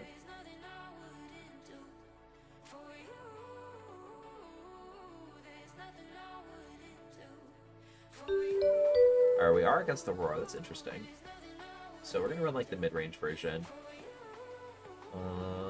And I don't think we really need the 8B. So do this.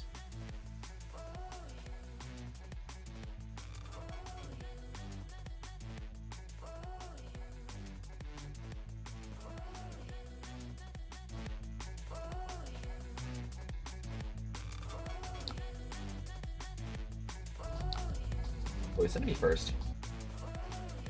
I think we're just going to search a second flame here. See what we can do for leak and damage.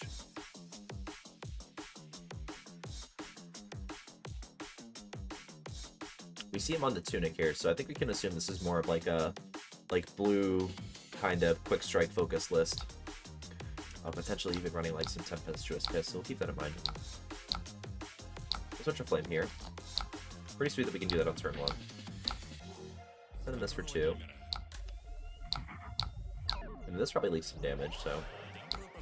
Sweet. No way we search fucking Tenacity here, right? No, I don't think so. I mean, leaking damage and setting a D-React is pretty fire for a turn 1.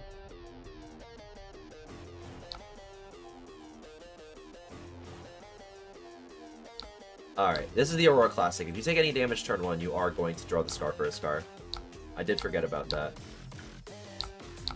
Okay, Ravenous Rabble always red in your headline deck. Let's just block the Ripple away here. Insulated from any Lightning Press shenanigans. So we're just going to send the Ronin Renegade here and get our Go Gambling on Fire that Burns Within.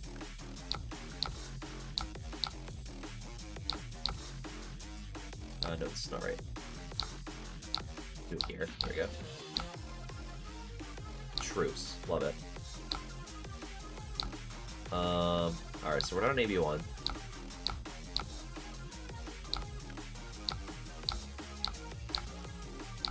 Just pass on this. We do get the chance to set up the Prowess of Agility here. We are getting snatched, so this is actually just going to be a free block. Lightning Press dodged, of course.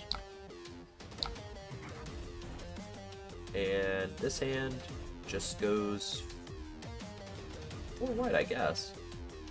I think it'd probably be nice to set up a big turn at some point, so I think we'll probably just set this Ignite.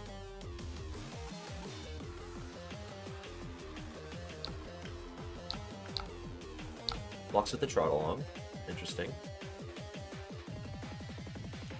E-card and Aurora, Trot Along.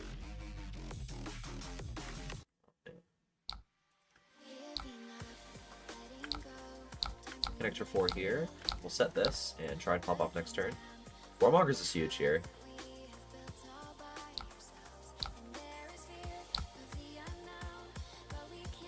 Alright, this is the Arc Lightning turn. Double Arc Lightning, interesting. So we'll block the Omnisword Boots here.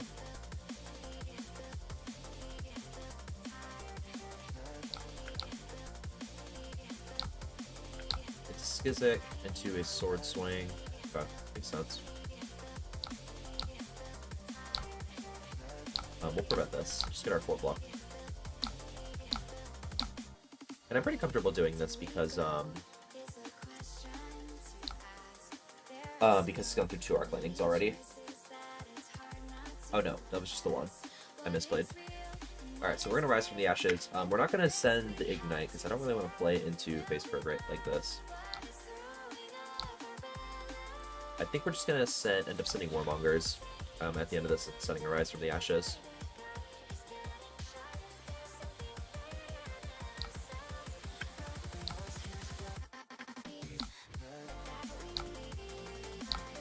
Rise from the Ashes here, discount 5. Or Ignite, I mean, discount 5.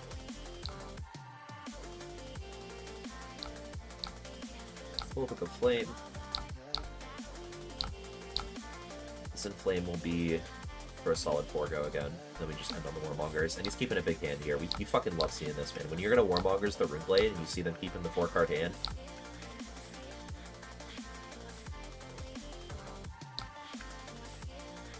Okay, actually it's just the D-React.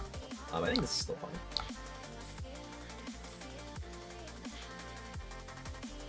We are setting a Rise from the Ashes, so it's like not like a perfect Warmongers. Oh, this sucks. Double with Loyalty, hate that. Hopefully we can sync one of these. Cool, it looks like we do get the chance to. Unfortunately he's gonna... So you see the quick succession here. That makes me think this is a blue. Probably a Trot Along or a Current Funnel, is my guess. Second D-React here is actually gross.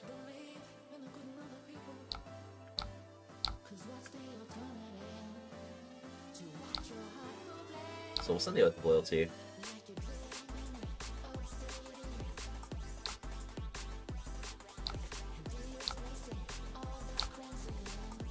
What do we want to do with this D-React? Do we just want to pitch it away or do we want to keep it for next turn? That is the question.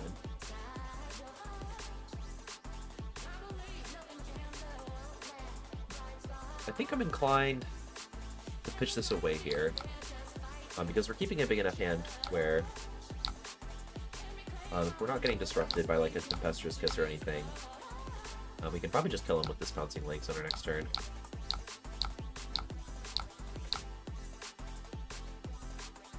Cool, love seeing the Spreading Flames here.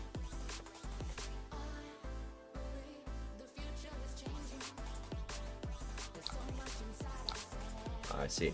Arc Lightning here is no good. So he's on plenty of non-attacks in this list. Double Current Funnel is pretty good for us, so this isn't like a super strong Arc Lightning turn.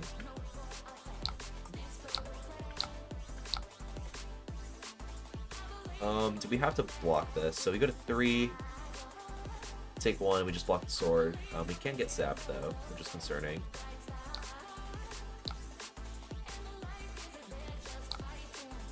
Yes.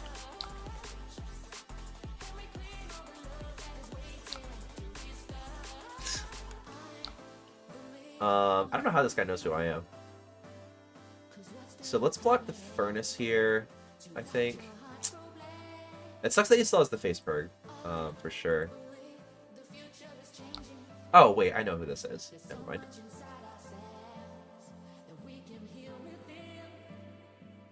Yeah, we'll take this.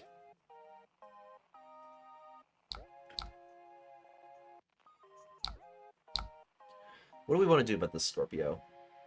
I'm thinking probably just block Shuko.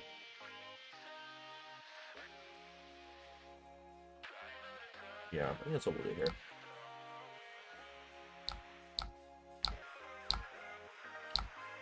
So we'll Spreading Flames. I can definitely see a Faceberg block here. But if that's the case, I think... Oh, I definitely forgot. But I needed to Rise from the Ashes first. And send this first.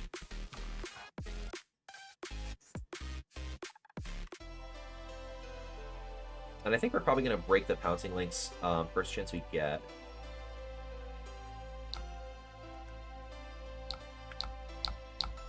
Probably for a Fire that Burns Within.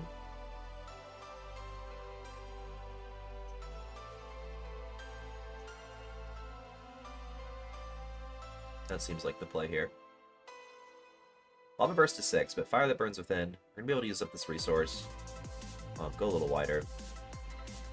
He's going to have to give a lot of cards here if he wants to stop the Pouncing Lynx for the rest of the game, so... I don't mind this spot that we're in. It looks like he's lining up a Faceberg block here. Yep, this makes perfect sense. So, in this case... Do we want to send the Rising Resentment now?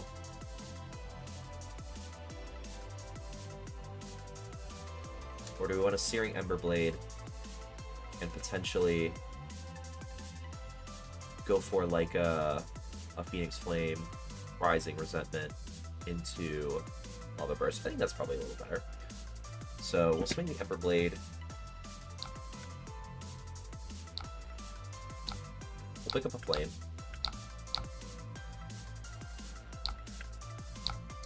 Let's break this Pouncing Lynx. We are going to grab...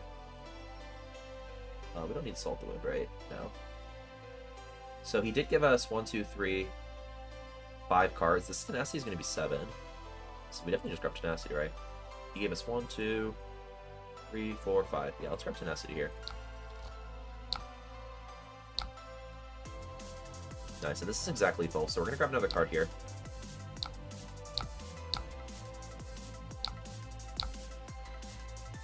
Love that. We're still definitely in danger to just taking a bunch of arcane damage and dying. Especially now that we know he's on like this blue version that plays like the dashing whatevers. He goes to 2. Cool. I expect to probably lose 2 cards out of this hand. Oh, it's fucking Arc Lightning. Yeah, I'm definitely just dead. It's a Snatch. Okay, maybe not. So we can just block 2 cards here. Does this hand play? Nope.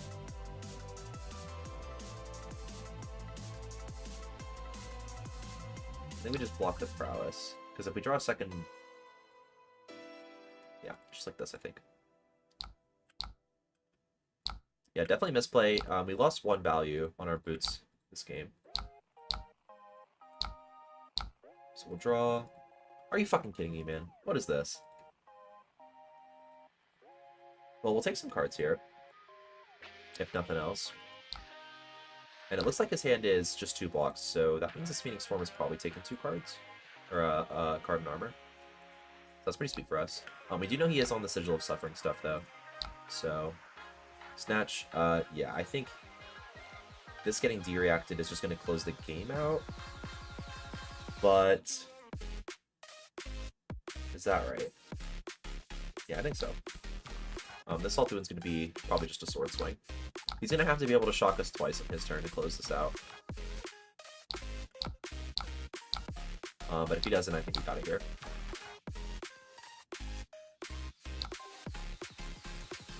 Here's Shelter.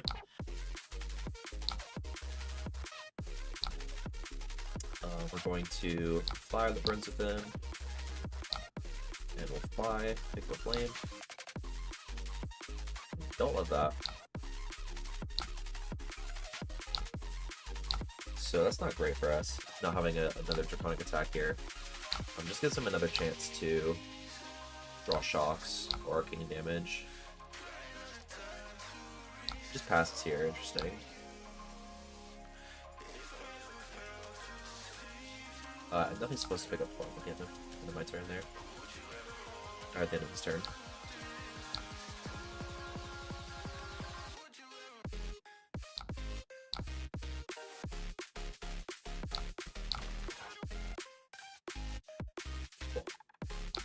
Alright, let's see if we can close it out with this.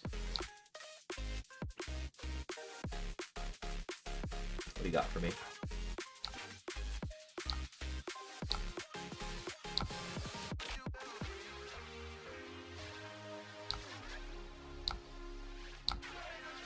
I have another Flaming Braid, right? Yeah, cool.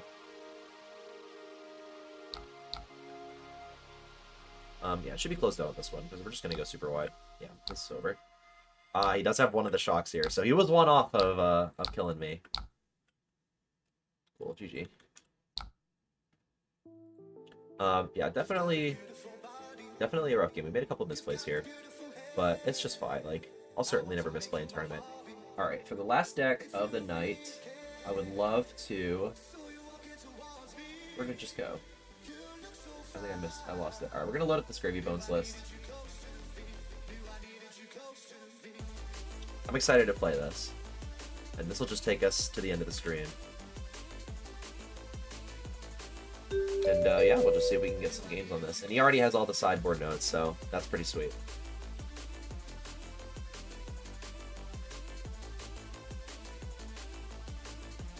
Like the stream for Gravy Bones. This is I'll say this is like my second favorite deck of all time. It's just so much fun playing this hero. It's basically like playing Yu-Gi-Oh!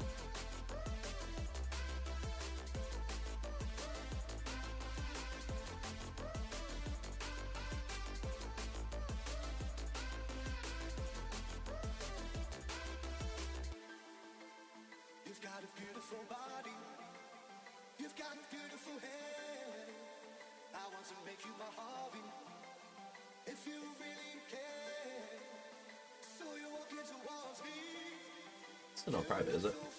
No.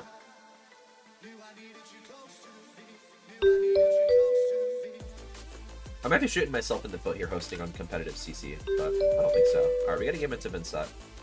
I expect this to be like a relatively popular deck in this tournament, so let's see how this goes. He has the notes, but none of them actually work. That's good to hear. Good to see. So we'll run this,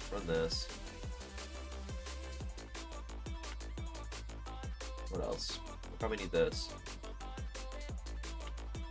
This matchup can get sketchy.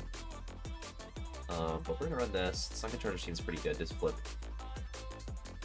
goals and whatnot. I don't think we need much more, right? We're on 3, 6, 9 plus Swabby. Yeah, okay. This is definitely enough. Cool. Let's get going. Flail Scepter is an interesting choice to make. Oh, I see we can zap Chum with this, or whatever. Rigor Mortis. Orchard Tide turn 1. Interesting.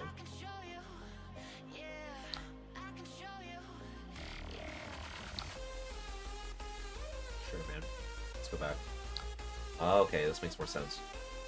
Okay, so we actually get some solid value out of this Mordred. I'm looking at our hand now. This is not ideal. But there are things we can do. So let's Compass to start. It's Calls to the Grave, so we definitely just port side and grab this. And we set up. So we'll grab Chum, wherever he is. Here he is. Nice. Call to the Grave being on top here is definitely really important. Loot the Hold or Murderous Rabble in Arsenal. I'm thinking I probably want the Murderous Rabble, considering that we don't even have any allies in Grave.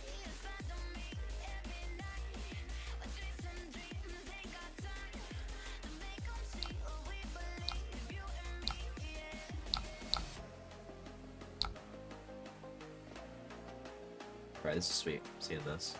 As of now, it does not look like he has a way to actually kill the Chum. So we'll see. I could see him just going face with this whale, or potentially just taking another setup turn. He blocked with a blue whale. Maybe he just has a 6 power to attack with in hand. That could happen. Okay, so Beseech here. Interesting. I don't think we want to chump here.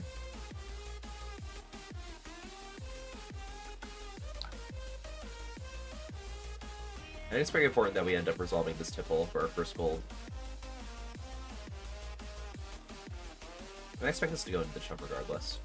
No, this is going to go at me. Okay. That's interesting. I wonder if that changes what we want to do with this hand. So, definitely Compass is important to check here. We're doing the Jittery on top. Alright, so we can just block out and swing Chum. That seems alright. So this one's unpreventable. And we can set the Tipple. Oblivion, interesting. That probably changes things. I think now that means I want to probably keep the... Oh no, I have Murderous Rebel. This is fine. So we'll pitch Sawbones, pitch Fearless, and we'll just eat 5 damage here. And we're just gonna clear this Nazareth.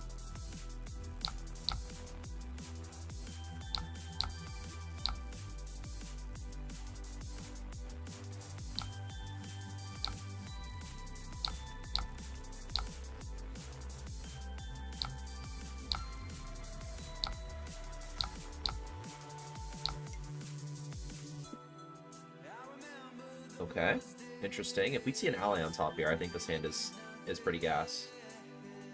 See if he sends this widespread. I also wouldn't mind just blocking this hand out too.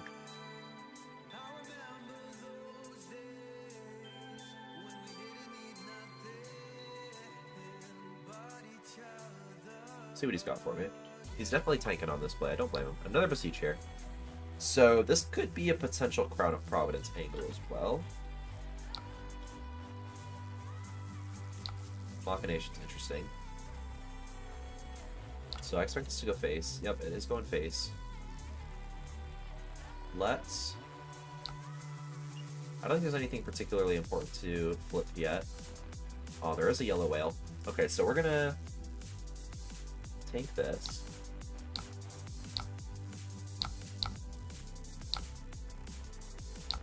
And we're going to block like so.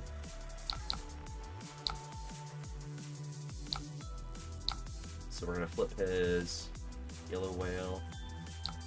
We're going to crown our arsenal. Okay, board side here is interesting.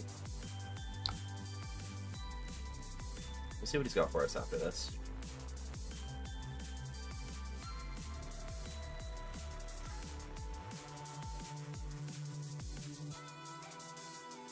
It is just a flail.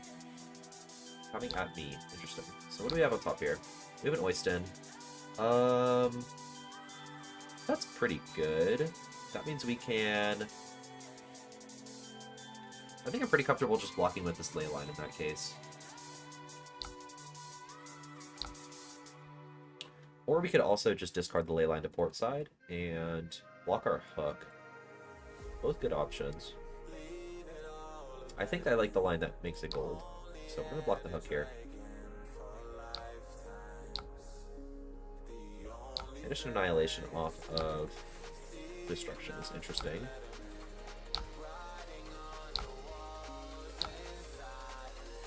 Don't love seeing back alley here. In fact, I'm kind of inclined to just go for a new arsenal, but I don't think I want to use up my only gold like that. So we're probably just going to IP on this. Let's play out the Oyston. It seems like he's kind of ignoring allies for now, which I'm mostly okay with.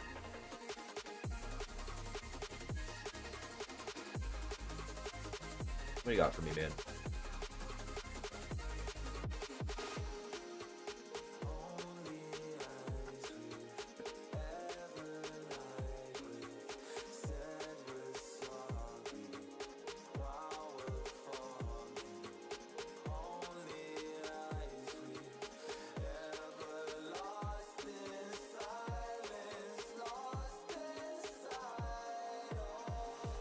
May have to refresh. I'll tell him to refresh too. Alright, here he is. Block the crown. Okay. Yeah, I think he's completely foregone playing any game of kill the allies and whatnot. Alright, I'm definitely glad I didn't gold draw there. That could have been bad.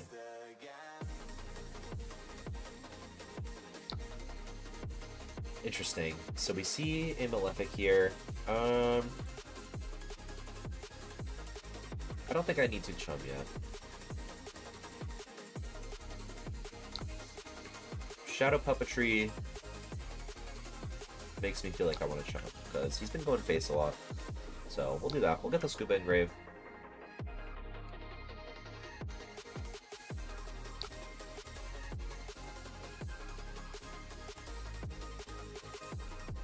He could finally decide that he wants to attack an ally and just swing one into the Oyston. Breaking Quill hand. Alright. I'm not sure if this guy is maybe the most experienced Inset player ever. This is unpreventable. We're going to compass here and see what we're working with. Riches of Tropeldani is interesting. So, sure. We can probably just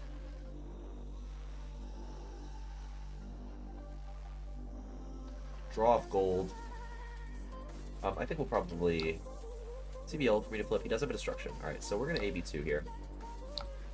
With the swell.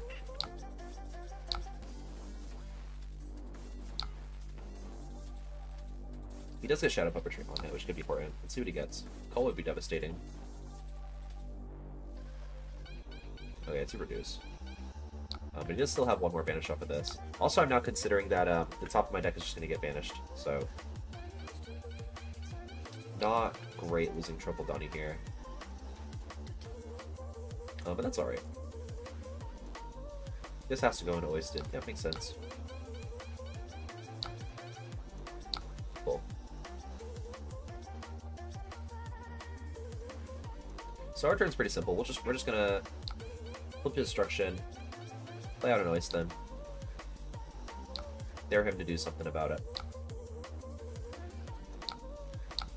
You do get to send the hook here, put back a play line, and we're looking pretty solid now. He's pretty much armorless. This is going to connect, so up to 6 gold now. Pretty good hand here. We're pretty much just waiting now for a hand that looks attractive enough to keep and push some damage. Another Dirge, so he's drawing his Runechant Generation. And a Mordred. You're definitely supposed to play the Mordred first, right? We are getting annihilated, but this shouldn't matter too much. Yeah, so we're just gonna block out.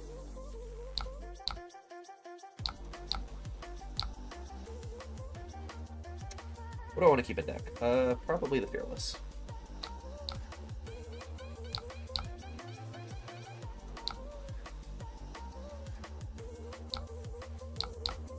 Yeah, hand isn't doing anything special, so we're just gonna block out. This is a Creeper's turn. Interesting. We have Shadow Puppetry. Alright, I guess this makes sense. So we'll take a little damage here.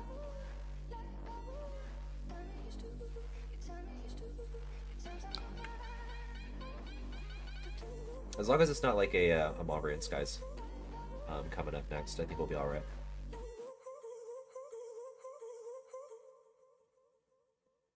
He does miss out on one Runechant this turn, so...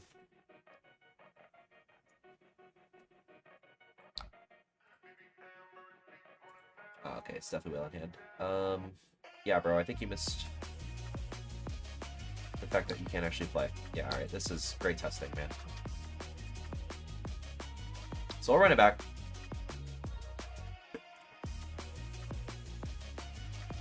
That was our warm-up game.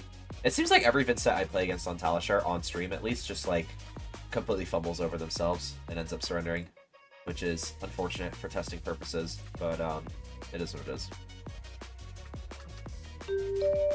Alright, we're against Riptide. I'm not sure if this is the real deck, but you know what? We'll see what happens. First, obviously. So, I can imagine the Crown of Providence will be helpful. I think we're gonna run like the regular main board.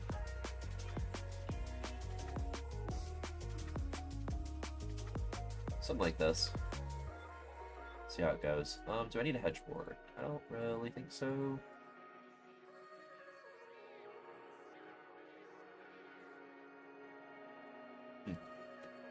It could be a fatigue version. I think it's probably low opportunity cost to run like the sloops instead of like 1/7 treasure. So we'll do that just in case. Interesting. So we're seeing Dreadbore.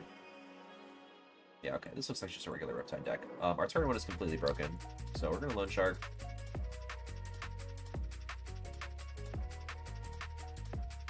We do unfortunately have to play into a Pilfer the Tomb here. I'm just putting 2 allies in grave, but that should be alright.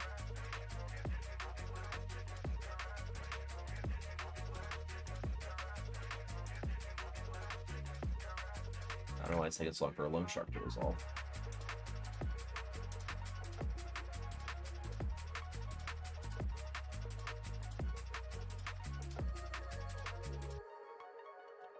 What do you got for me, bro?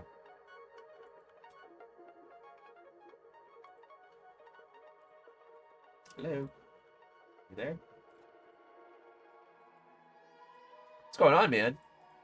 I guess when you play Talishar at 11 at night, this tends to happen. So, oh well. We are not alone.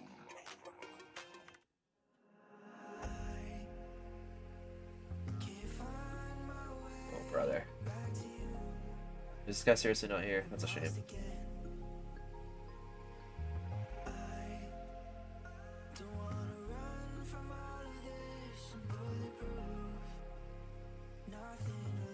Yo, where is this guy? Alright, I'm out of here. Fuck this.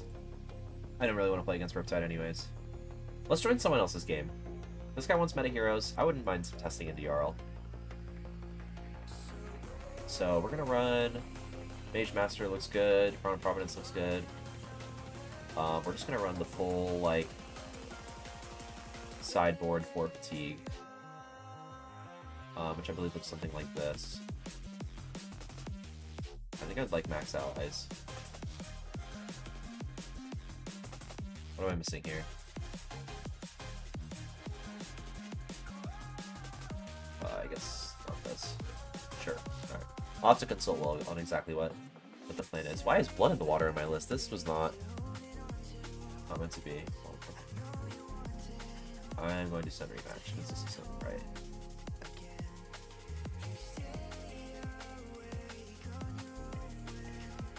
Come on, man, rematch me. Let me pick the right sideboard. Is he here? Alright, he's not. Goodbye.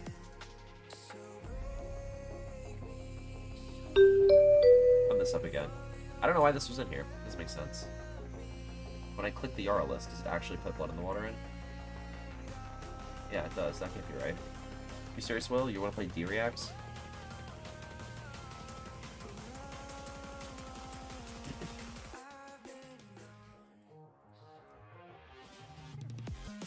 I guess it could make sense to stop the compass pop, but that's getting frozen to death anyway, so you can't even really interact with that.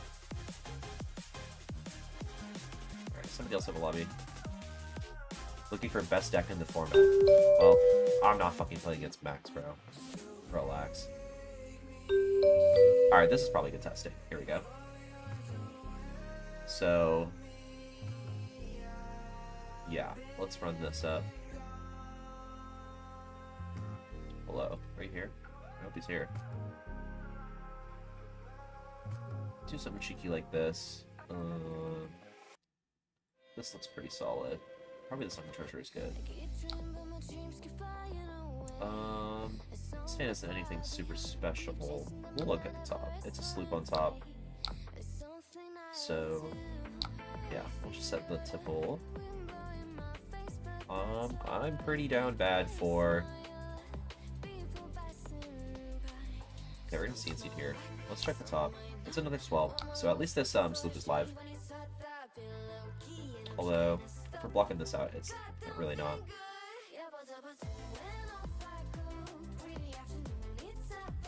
I'm not sure I want to use Crown up. How is this guy on Miller's? This card's not legal, is it? This weapon is not legal. Oh, Victor LL's on Friday, huh? You know what? Whatever. Let's see what happens. I don't think I was ever blocking this anyways. But that means it's on Remembrance, right? Oh, whatever, man. Let's do something like... We'll just do this and send this loop, I think. That's probably enough. Can we even just pass? I think we can just pass. That might not be crazy.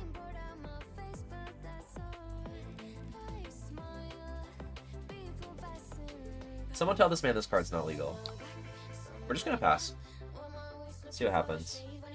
I think sending 6 into just like 2 cards means I'm completely fatigued. Okay, I have no idea what's going on anymore. Edge of their seats. Cool, this hand is much more attractive to keep. If we can dodge some disruption. Cool. Let's fuck some shit up now. How about we look at the top here and potentially play this sloop out? Avasti? Love that. Let's go for it, I think. Start with the swell.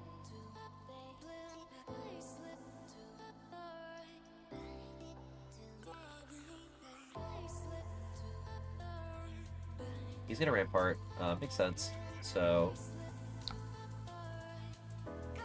Alright, I think I know where we're going with this. So we're gonna send this loop.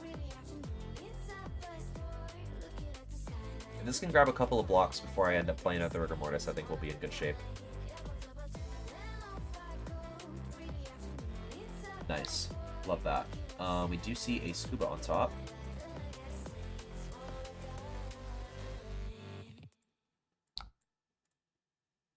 So we'll play out the Tipple. We do have our gold to discard to this, so that's pretty sweet. We did win this clash too, so that's important. They were built on their edge of their seats.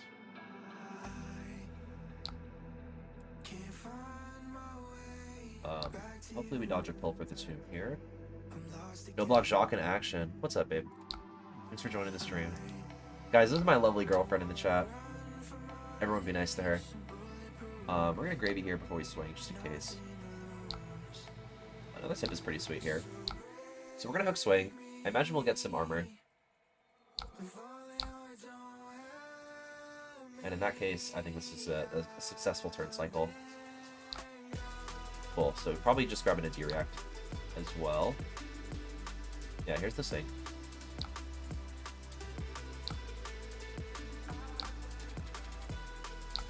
And I think from this point on, we're going to start trying to line up turns where we can play out like 3 allies at once. And this looks like the hand to do it.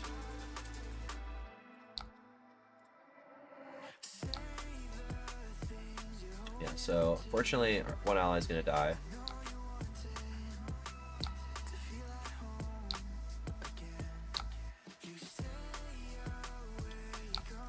Yeah, this looks like a hand where we can do it. So we can tip the Barkeep and just go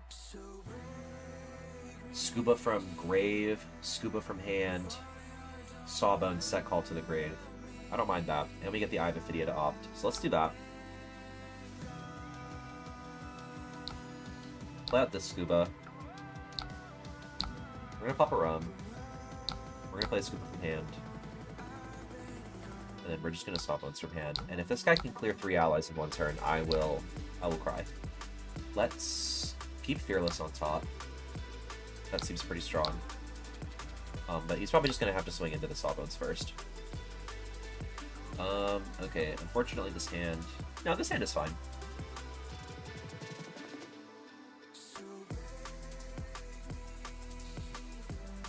I don't think we have any yellows to put back yet, do we? We do not. They have a tough smash up though. We're gonna play it on edge of their seats. I probably don't mind... Oh, let's see. So, Miller's into Sawbones is not gonna save... Fearless is not gonna save his life then. But if he attacks Scuba, that does make sense for him too. So, this is fine. Miller's for 9. Alright, interesting.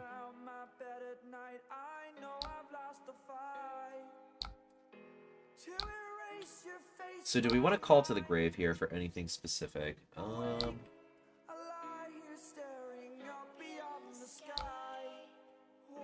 think we're going to Compass first. See if we can grab anything off the support side that's important. Loan Shark is pretty important. Make some gold to swing with. Is there anything we can summon that's not going to instantly die to Miller? It's probably just Chum is the best option, I think. So we'll call to the grave for Chum here.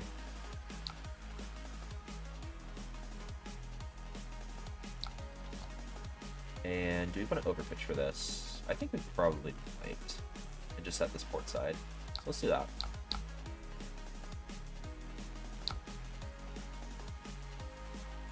And we'll just swing this Chum. We're gonna keep the Rabble. We're looking for a turn to go like super wide. Because I think if this Rabble's just trading for 1-3 block, that's not the spot we really want to be in.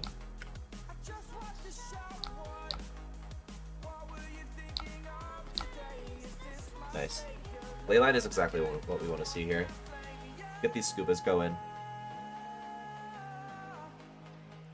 If we can find a Conqueror on this hand, I think we'll be in good shape. He is going to kill one of the Scubas, so... Unfortunately, we're not getting a ton of value out of this guy. But I think we're going to start ramping up here. Cool, so let's check top. Make sure we're not ditching anything important. Call to the Grave is probably worth keeping. Let's see, so we can go Leyline, Rom, Scuba, draw the Call to the Grave, and then swing a Rigor Mortis. I kind of like where that's going.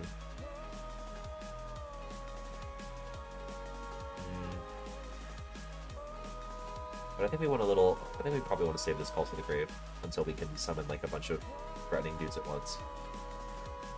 So let's play the Leyline. We'll swing the Murderous Rabble.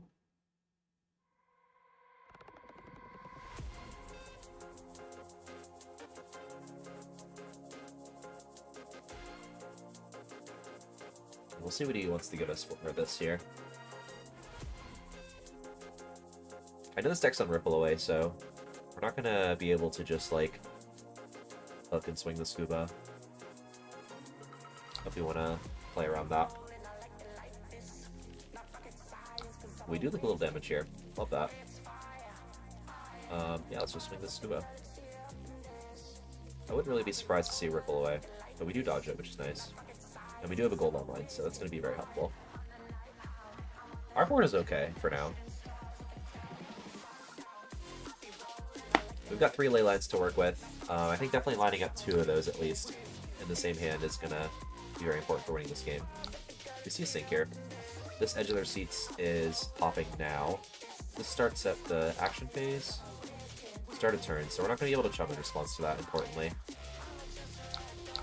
We'll just IP on Swell here. Not ideal. Yeah, okay, he's just going to kill our Scuba.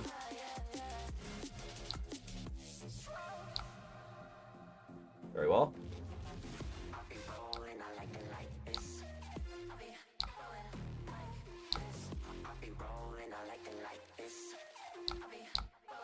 Let's see what we're working with on top. Tip Barkeep, okay.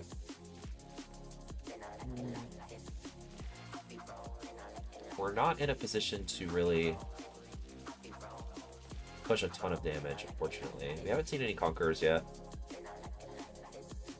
And our allies are probably going to be pretty clumped together. So...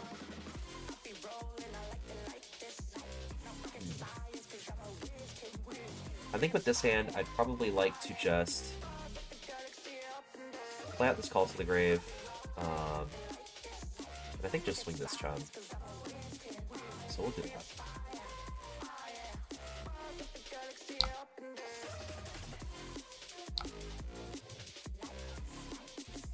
So we'll get a Swabian Grave. This is a good one to play out when we have multiple allies. And I think that's probably going to be the game plan we're going for pretty soon. We'll check top here with the Swell. It is a ley line. Okay, that's good to know.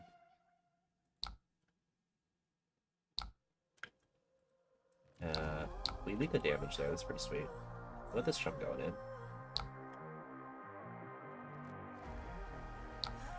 I think this is the third turn in a row we've IP'd, so I'm sure, like, I'm not doing something right here. There's something I'm not doing right here. Definitely feel a little rusty on this deck.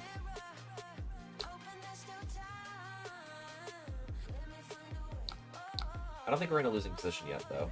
But we're definitely going through our deck pretty fast. We do see Disable into Chum. Alright, and he is on Gravekeeping. That's good to know. Let's check top. Tipple on top. So...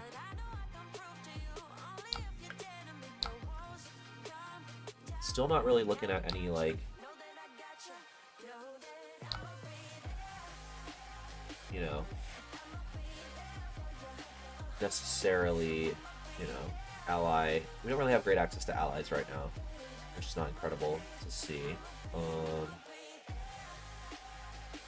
would love to get this Tipple off my screen. There we go.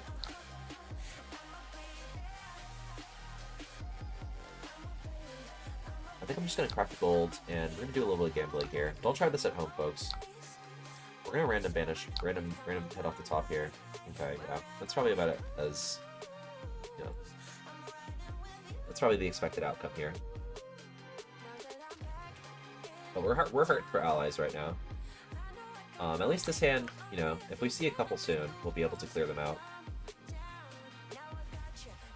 I wouldn't mind seeing even just 2 allies here in a row in this next hand. Just being able to clear them out and then potentially set up, like, a really huge turn soon. Okay, interesting. We do have a double leyline turn here, which is exactly what we do want to be seeing. It's probably as good a time as any to crown here. So we'll catch that in. See a Tip to Barkeep. Not exactly what we want to be seeing here. But sending double leyline is definitely going to be helpful.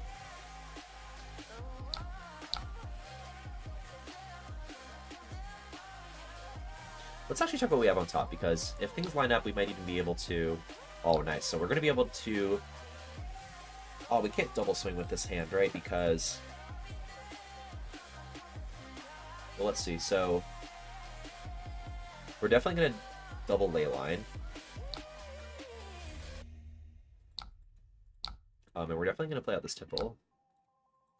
Now, I don't believe we have enough resources to play out both of our men here. Thankfully, he's going to do our job for us and test Divine Grip here. So what are we working with on top? We do have a Triple Donny on top. And one of these is going to get discarded, so that's fine. We're going to, I guess, just swing our guy for 10. Hopefully make a goal off of this. And now we're in a pretty... Now we're in it. We go through 2 of our ley lines here, and we don't have any more Scubas to put them back, so that is concerning. Definitely now our game plan is going to have to involve just like sitting on 3 or 4 allies at once, and comboing like Avastes and whatnot. Which we do still have 3 in deck, so that's pretty good. I think we are waiting to see our 3rd Tip to Barkeep as well. So we definitely have ways of still going wide. And he's going to have to commit a lot if he wants to stop this gold here. Let's see what he's got for us. He's got 3 armor block and the shield, but if he wants to kill this guy, he's going to have to take some damage here. We're going to actually do boots to the board. Interesting. I'm not sure if that's the right play here.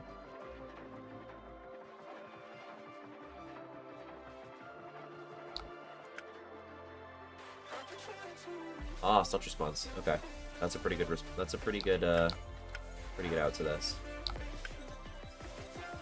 That makes sense. All right, cool. So we got Triple Donny coming up. Here's the allies.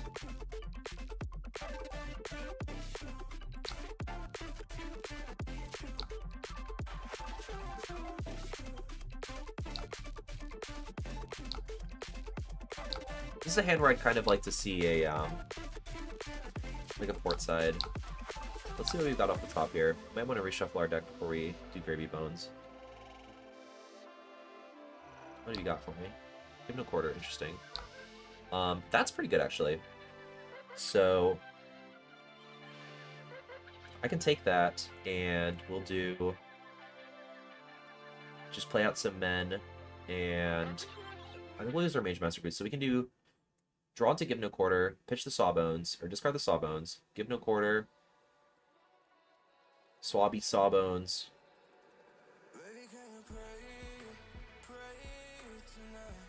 And then actually, it's Chum, potentially. We don't really have anything to do with that. So let's do that. We'll get this going. Discard Sawbones. We'll play the Give No Quarter. Play the Swabby. We're gonna Mage Master.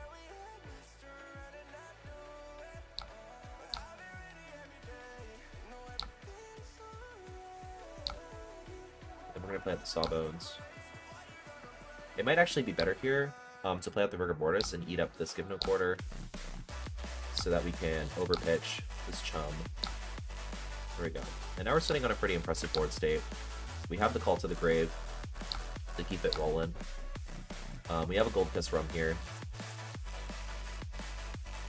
to just swing. And I think this is where we're just going to start putting our foot on the gas. He's going to kill the Swabby. We have another one left in deck, I'm pretty sure. Yeah, we do. Actually, you know what? We can save the Swabby, so we're going to do that.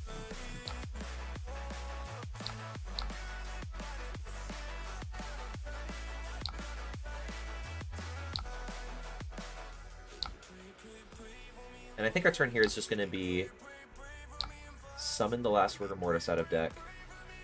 Oh no, there isn't another one. Okay.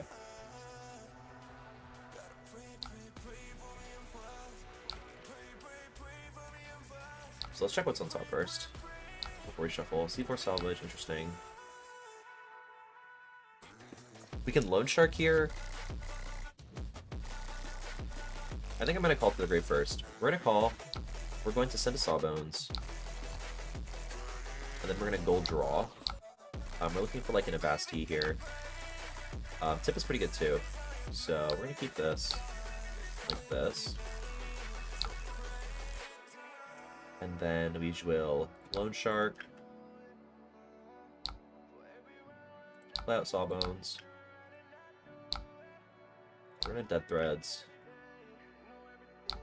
We're going to Hook. We're going to Rum. And then we're going to swing Swabby. And Rigor Mortis. And then we have another Rum to do it again next turn. Okay, he's going to get boots to the boards here. And some blocks. Nice, and our board state is pretty threatening now. What's the verdict? Gravy or Aurora?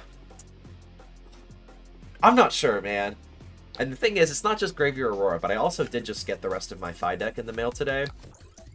So, it's really difficult. I found, I was trying out some hot new tech in the Aurora list today that I stole from the Philippine national list. And it was looking pretty strong, but it's just struggling into the fatigue deck. So I think my you know, my brain is telling, my mind, you know, everything that's logical about me is telling me to play this Gravy list that Will sent me. But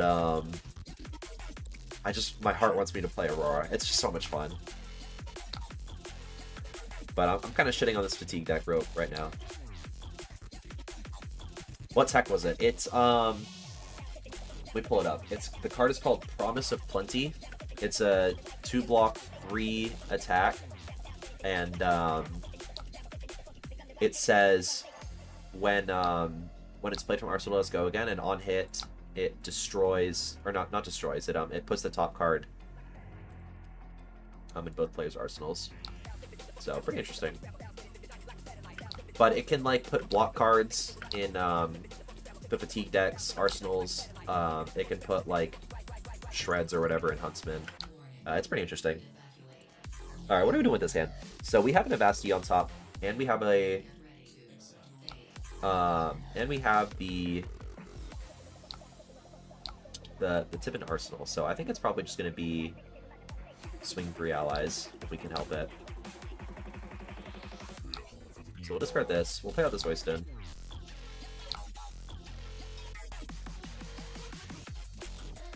Do we want to pitch a gold for this Chum? That seems ambitious, but we would be able to swing off it. Let's try it. I mean, it's so much damage difference. Alright, drawing a Loan Shark here is whatever. Let's play out this Rum. Do I want to give a gold to my opponent? That is an interesting proposition. And I'm kind of leaning on maybe doing it. But I don't think I think I might actually have to. So we have the Loan Shark here.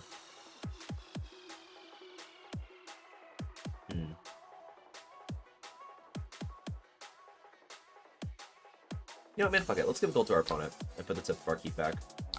I've never done that before. Maybe it's not the right play. Oh, I can't play this Loan Shark, actually. I need this to pitch. So we're going to Avasti. We're going to swing Swabby.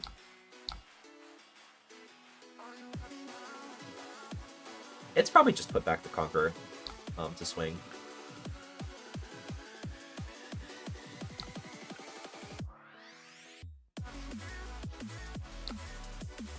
And we'll see if he keeps cards to potentially block a third swing with the hook on it. Yeah, it looks like he doesn't... Oh, he maybe wants to change his opt. No, I actually do get the gold here. Interesting. Well, certainly. I'll take it.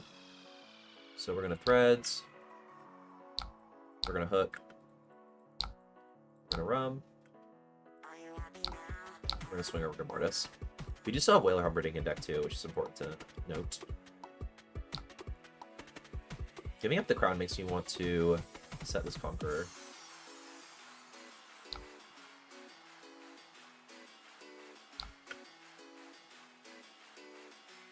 Yeah, let's just swing the Oyston here. If we lose an ally, then it is what it is. We still have... We're actually running low on attackers here, which is concerning. We still have the Whaler. But that's going to be pretty much it for our allies, once he clears this, I think. That being said, he does still have a lot to get through here. Cool, seeing the Swabby here is pretty sweet too. And another Avasti. This turn is definitely quite strong.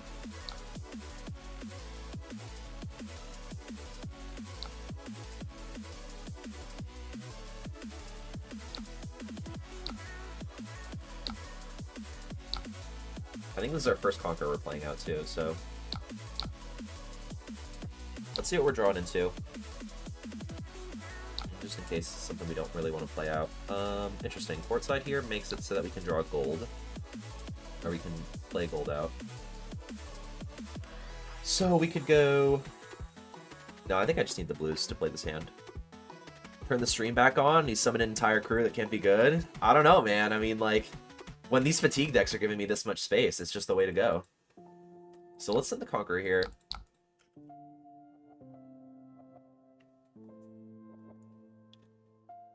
We're gonna have Asti. And I think we might be able to pop a gold and swing 2. No, it's only 1 damage difference if we just play the Swabby out and swing Sawbones. Nice, Conqueror connects. Him giving our cards to block here means that this Avasti is probably more likely to hit. So we'll Avasti, let this resolve, and then Gravy Bones afterwards to play around any Pill for the Tomb shenanigans. Summon this out. Cool, cool. Swing a Swabby.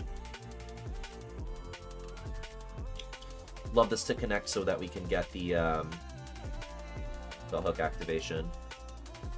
Although this might even be a decent time to dry hook. Start digging in your butt twin. Let's see what he's got for me here. Goals connects. We get the gold. Love that.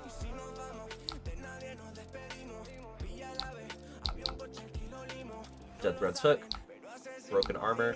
He does have Palm in your hand, so that's pretty good for him. Looks like he's actually going to be able to block this out and kill an ally, but he's getting pretty low. I mean, we're doing pretty solid damage. We still have 2 Conquerors left. And we have a couple of gold to work with still, so... as for allies in deck, we are starting to run pretty thin. At some point we're going to have to find some space to play out Whaler. And I believe that was... This is our third Avasti here. Let's see who he's going to opt for. Alright, it's going to be the Sawbones. What you can do about that?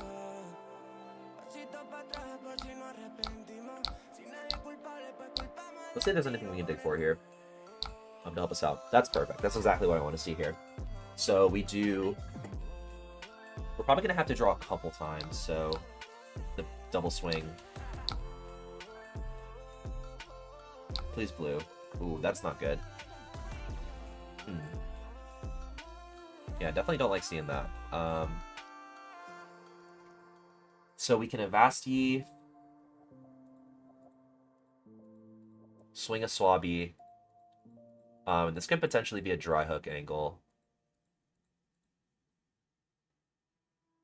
Well, let's see, actually. So, we do 1 Conqueror.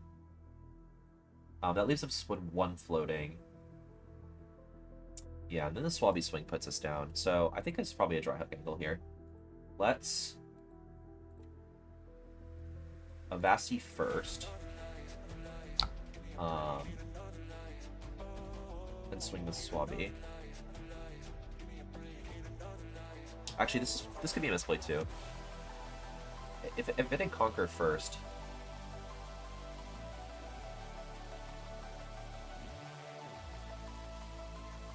I don't know.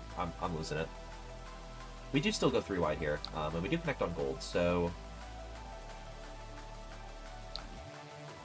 I am going to take this chance to draw again. If I draw a red here, I'd probably lose. Interesting. Don't love this either, to be honest. I'm almost considering just pitching a Conqueror here. We can't really afford... What the fuck am I listening to right now, by the way?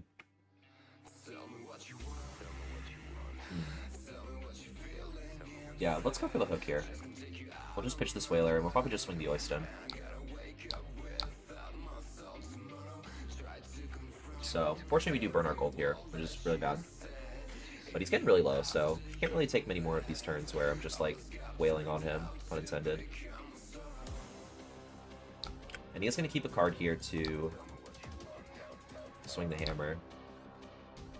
So this Oyston will connect. But we are pretty much out of ways to go wide. Losing Remembrance definitely hurts. I think we have 2 Tip the Barkeeps left in deck, or maybe it's just this last one. Yeah, it is just the last one. So we'll have to find some other ways to leak damage. We still have 1 Conqueror and the Whaler, so we'll do Whaler port side, salvage this. Well, this actually just can't too.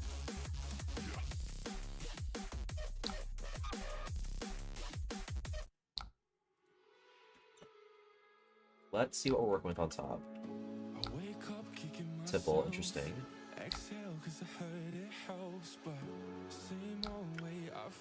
We're definitely gonna have to get as much value out of this Swabby before he goes Sky. So let's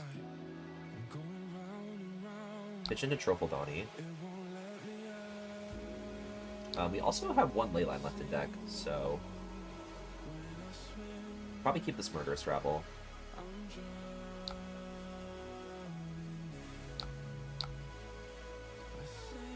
If we can see the Leyline here too, that could be really strong. Sunken Treasure, okay. Not exactly what we want to be seeing right now.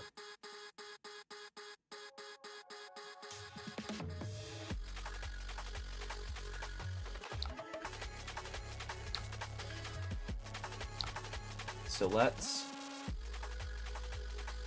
Is it worth digging? Because what else do I really need this gold for at this point? To put the Whaler in grave? the Jittery Bones can do that. Let's dig. I think it's probably worth it at this point. If we find the ley line here, we're in a really good spot.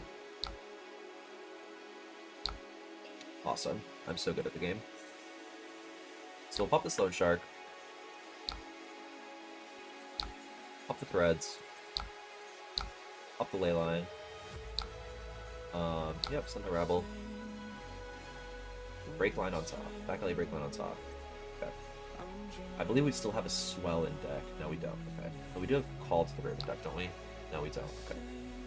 So this is practically useless for gaining action points. He actually loses the Clash here, which is interesting. But we do see Test. He does sink a Test. Alright, cool. This one we should connect for some gold generation purposes. And more importantly, we're going to be pushing damage. If he wants to keep a card to kill this, he is going to have to lose most of the hand. Alright, he's going to go to 3. That's pretty crazy. And we are going to draw. I think we have probably enough damage left in deck to close this out. So we'll do the Jittery, the Sunken, and the Tropical Donny. Tip's coming a little late here, unfortunately. I think we're going to have to take an off turn here to set up for our next... what's it called? Humperdinck play. If we can line up a Humperdinck plus Conquer, I think we'll be in a good spot. We also have a Chum and Grave, which is important to keep in mind. That being said, can he even keep cards? Can't I just push now? I think I can just push now and kill him, because he's on 3. He can't really keep cards. I don't think we want either of these. Let's do this. Port side, let's push again. I'd like to see just one more attack. That's an attack. We can play this off of tip. I'll Compass here before I draw the last one. I'm gonna treasure. I don't think that's needed. So we do Rabble, take a card, and then we can go like, yeah. So we always start with the Rabble. Then if I want to play out the Chum, then we can do that.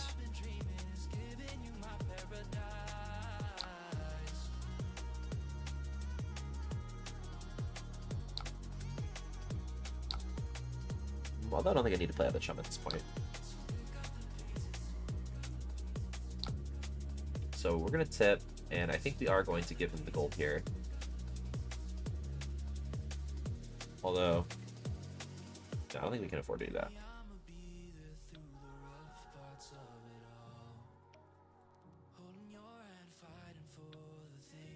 I think we probably just do something like this. Because he can't kill the Chum. Let's keep this port side, actually.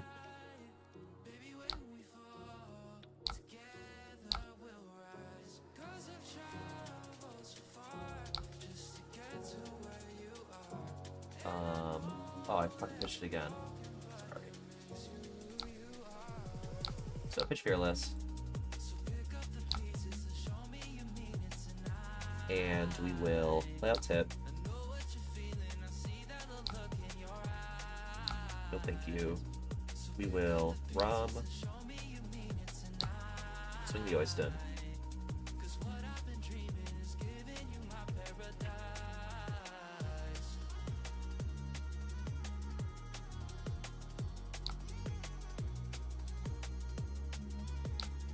And we'll swing the Chum.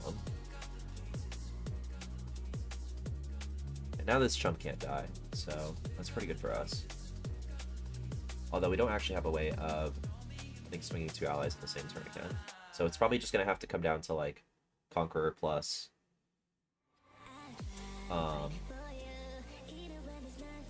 like, our little attacks that are still left.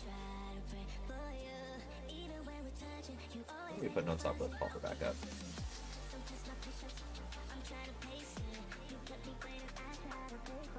Him going to 1 here is pretty crazy.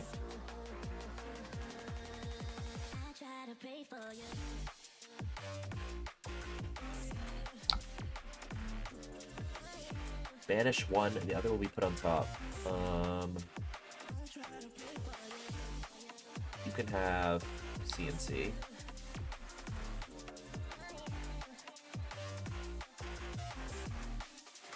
And we'll go to 2 here. Cool. Definitely missing... Oops, don't want to do that. It's just like missing value here too, like not using his shield. So this wasn't exactly like a super clean game. I want to have it like this. Alright, here's Whaler. And he is playable on this turn, so it's pretty sweet for us. I don't think we have enough resources to play out. Oh, you know what? Actually, we will have enough resources to play out the Whaler plus the Conqueror, I believe.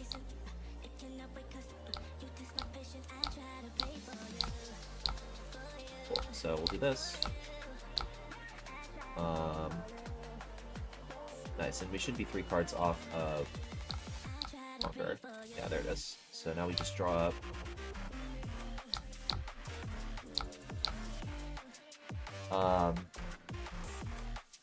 Yeah, so now we just Whaler swing. Yeah, okay. And that's GG's. Cool. So that was pretty messy, but we did get there in the end. I think we had exactly enough to close that game out, which felt pretty good. I think I maybe would like to end it there. I mean, I've been streaming for like, what? Mad long.